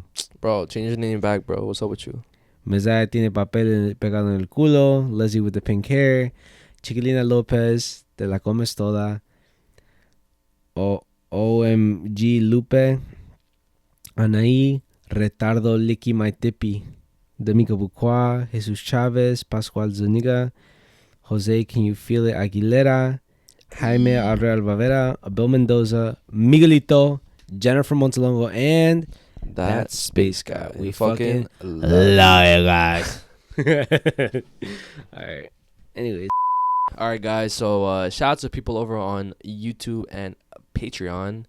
There's 2 Patreon shout outs that I saw last week that I wanted to tell you because like I feel like they were like really, really good. Patreon shout outs? No, not Patreon, my fault. Spotify shout outs. My fault. So shout out to Alicia Lowe's. I love the podcast. I've been bringing it every week now, whether I'm at home or at work. I love both the Yappuccino sessions and the Going Dark segments are dope. I hope in the future you guys are able to add videos on Spotify too. But other than that, keep up the amazing work. Much love. Hey. And then also this one, shout out to Julie Rivera. Absolutely love today's regular segment. I love to hear Ricardo talk about his childhood. As someone who came from a similar childhood, it feels nice to know I am not alone. Thank you guys for making my week. Keep up the hard work. Thank you for the support. Alicia is her name? Yeah. No, Julia. Julie. Shout out Julie, and the first one was Alicia. Shout out Alicia and shout out Julie. I feel like if you guys really want to like a chance to get a shout out, I feel like Spotify, commenting on Spotify, you have a higher chance of getting a shout out. I feel like because people comment less on Spotify than like YouTube, for example, right? Oh yeah. So like if I see like a valid one on Spotify, you're automatically gonna get a shout out, bro. Because like it's kind of rare. So I'm saying like a tip: if you want to get a shout out, try comment on Spotify. Yeah, just in case you don't want to comment on YouTube. Comment on both. Shout out to Menace to the City on YouTube. What's up, Ricardo, Messiah, Goats? Shout out from Chicago, baby. Keep doing y'all things, man. Shout out to you, bro. Shout out to Chicago as well. Fucking love ya. Chirac. Oh, never mind. I was gonna say. The fuck you about to say? Like the song that you like to fucking sing. That Chief Keef sings. Chief Keef sings. Bro, no, no, do not bring that up. Yo. I low-key hate that song because of you now, bro. It's a good song, bro. It's a good song. It's a good song, but like, the way you say it, bro. Shout out to Reaper_Deadly. Oh yeah, love to see my boys post. Always get pumped for the new pod. Sending support from Maryland, cuz. Shout out to you, Reaper Deadly. Appreciate you, bro. Reaper Deadly. Shout out to AM-KM2CX. More stories from your abuelita, please. Yo, I just want to say shout out to all the supporters and new supporters because there was a lot of new people that never commented before. Shout out to all of you guys showing love to my abuelita. We showed her the comments. She fucking loved it. We showed my family the comments. and they were so happy to see all the love that y'all were giving her. Yeah, a lot of people like I mean like I knew it was gonna do good, but I didn't think it was gonna be that good. So because it's in Spanish, obviously, and I'm not gonna lie. I feel like she was the MVP of that episode. Hell yeah, of course. Like, I'm gonna be honest. I feel like it wasn't our best episode, but only because she was on that episode. She made it a good. It made it a good episode. Because if she wasn't on that episode, then I don't think it would have been like. Yeah, it would have been like a one of our mid episodes or whatever. But I mean, again, shout out to you guys. In the future, obviously, we'll be doing that a lot more. If like we think or we know somebody has a bunch of stories like that, we'll do it for sure. And again, sorry for my like my when it came to my translations or whatever, because that shit took me a whole day to fucking edit, bro. I had to do it like every second, fucking put the captions and shit. Nah, I could imagine, yeah. So again, excuse my no sabo ass fucking captions, but like in the future, I found somebody who's gonna help us with the captions, so. You know, be on the lookout for that. Shout out to Steezy X Goon. Been watching y'all for a hard minute now, and the videos get better every single time, gang. I'm from Dallas, Texas, and we just got that winter storm, and work was canceled for me for 3 days. Damn, fucking lucky you, bro. 3 days? You can take this off because like this shit died, and I'll just use this audio. Bro, 3 days is crazy, bro. What died? Laptop? Yeah. It's because it's not charger. I need like my laptop, and I don't have my laptop. Shout out to Angel Baby Inks. Peak episode con la señora at the end. She's such a good storyteller. Again, shout out to you guys for loving that. Shout out to you for commenting. I'm not gonna lie, she was, bro. Yeah, bro. Like, bro, I got chills, bro. Editing the video, I got chills. And it's crazy because I feel like sometimes people aren't like, how do you say it? Good storytellers. Yeah, like they're not engaging. They're not natural at it, but like she's like it's like as if she did that like before. Yeah, bro. Said, it was my first time and stuff doing that. Shout out to Brad at MTZ14. You guys are so motivational, and y'all have supported. Oh, you guys are so motivational, and y'all have supported through tough times. And God bless you. Been watching y'all since Clown Boys for life. Shout out to you, Brad. Appreciate you. Shout out, Brad. Shout out to Vale IRL 18. Hey guys, I love the podcast so much. Been watching for going on 4 years now. Just want to say the episodes have been killing it this year. We can definitely tell how much hard work and effort has been put into them. It's definitely understandable if recording can be difficult at times, but we're proud of you guys for keeping up the consistency. I have a feeling this year would be a great one for y'all. Puro Piche Clambos for life. Damn, I'm not gonna lie, that was one of like my favorite comments. Shout out to you, Vale. Thank you for recognizing our hard work. And then shout out to any like silent commenters who recognize the hard work. I appreciate you guys for always showing up, of course. Thank you, Vale. And the last one, shout out to Vic Stay Lit 7. Bros, listen to Abuela passing on those stories to you guys. It made me miss my grandma. Both of them, so much. Appreciate family always and the time spent listening and talking to them. Salud, compas. Great episode. Shout out, Vix. Shout out to you, bro. And then again, shout out to all of y'all. I just can't. I'm never going to stop saying, like, thank you guys, bro. Like, this year has been really, really great. And the content that we're putting out, obviously, like, it reflects that. So, thank you. And we're not going to stop putting out content, bro. Again, if it's delayed, I'm not delaying it a week, bro. That's too much. I can't do that shit, bro. Just know, basically, you guys are getting an episode every week. If it's delayed a day or two, that's max. But other than that, I am not delaying it a week, bro. I cannot do that, bro. We got to keep this consistency going. And yeah, guys. And you know what's crazy too? Like, you guys have been growing a lot. We were just talking about how like we are slowly like getting to bigger and bigger numbers each video. Yeah. And you know, I don't want to focus on the numbers because I feel like I don't want that shit to get to my head. But it's just crazy seeing the amount of support that you guys have been showing. The new viewers, the OG viewers, y'all know who y'all are too. But I appreciate you guys a lot. We both fucking love the fucking support that you guys have been giving us. And yo, maybe you should do a podcast with just like those mics. We'll try one day. Yeah. We should try it, but let us know if you guys want us to like add anything to the podcast. If you guys want us to switch anything up, have more guests on. There's a lot coming this year. Yeah. A lot coming this year. We're only on the 3rd month of the year, and it already feels like we've done a lot, but there's still a lot more to be done. Mm-hmm. And yeah, I'm excited for what the rest of the year has come. Say that again, because like that died. So like, I'm saying merch coming soon, guys. I know a lot of you guys have been asking, been commenting, DMing us. Oh, where can we buy the merch? Where can we get merch? We want merch. Merch is coming this month, March. By mid-March, we should basically drop merch, and it's gonna be one of the most fire merch drops that we will ever do. I feel like this shit's gonna be fire. Yeah, so stay on the lookout for that. And also, we mentioned in the last episode, we're just gonna keep reminding you guys just to anticipate it even more. We do have a second show coming with Ita. Shout out Ita. And we're not gonna spoil too much on like what it's gonna be or what the name is, but keep a lookout for that. I think it's possible for it to come to fruition this month. Yeah, for sure. No, for sure this month, for sure. So stay on the lookout for that. But yeah, guys, I fucking love y'all. I have no hint for next episode, but yeah, it's been your host George, aka Mezziah. It's been your host Ricardo, aka Ricardo. And do not let this podcast go.